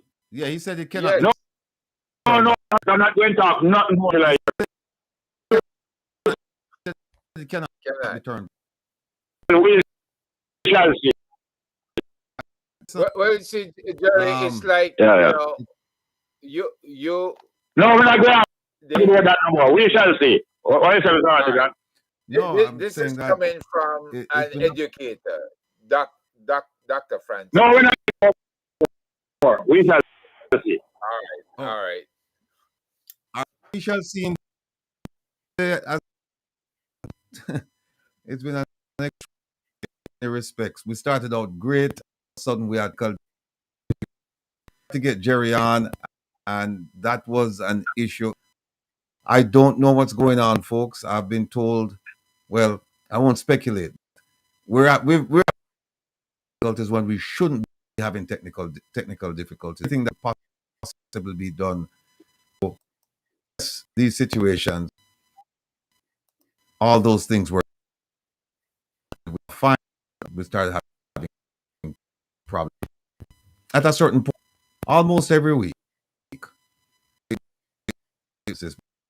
But the criminal has begun, and nothing can stop us now. The more kicking, so we're just gonna continue. Next week, back Jerry again because I love seeing Jerry.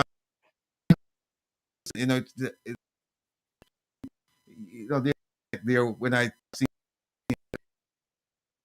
he's a force to record. He has a ton of information to share, and they call him what master or whatever. He just wants to be Jerry, providing information that we can chew on and that we can challenge him, and we look forward to doing that next week. But next week, Jerry, prepare.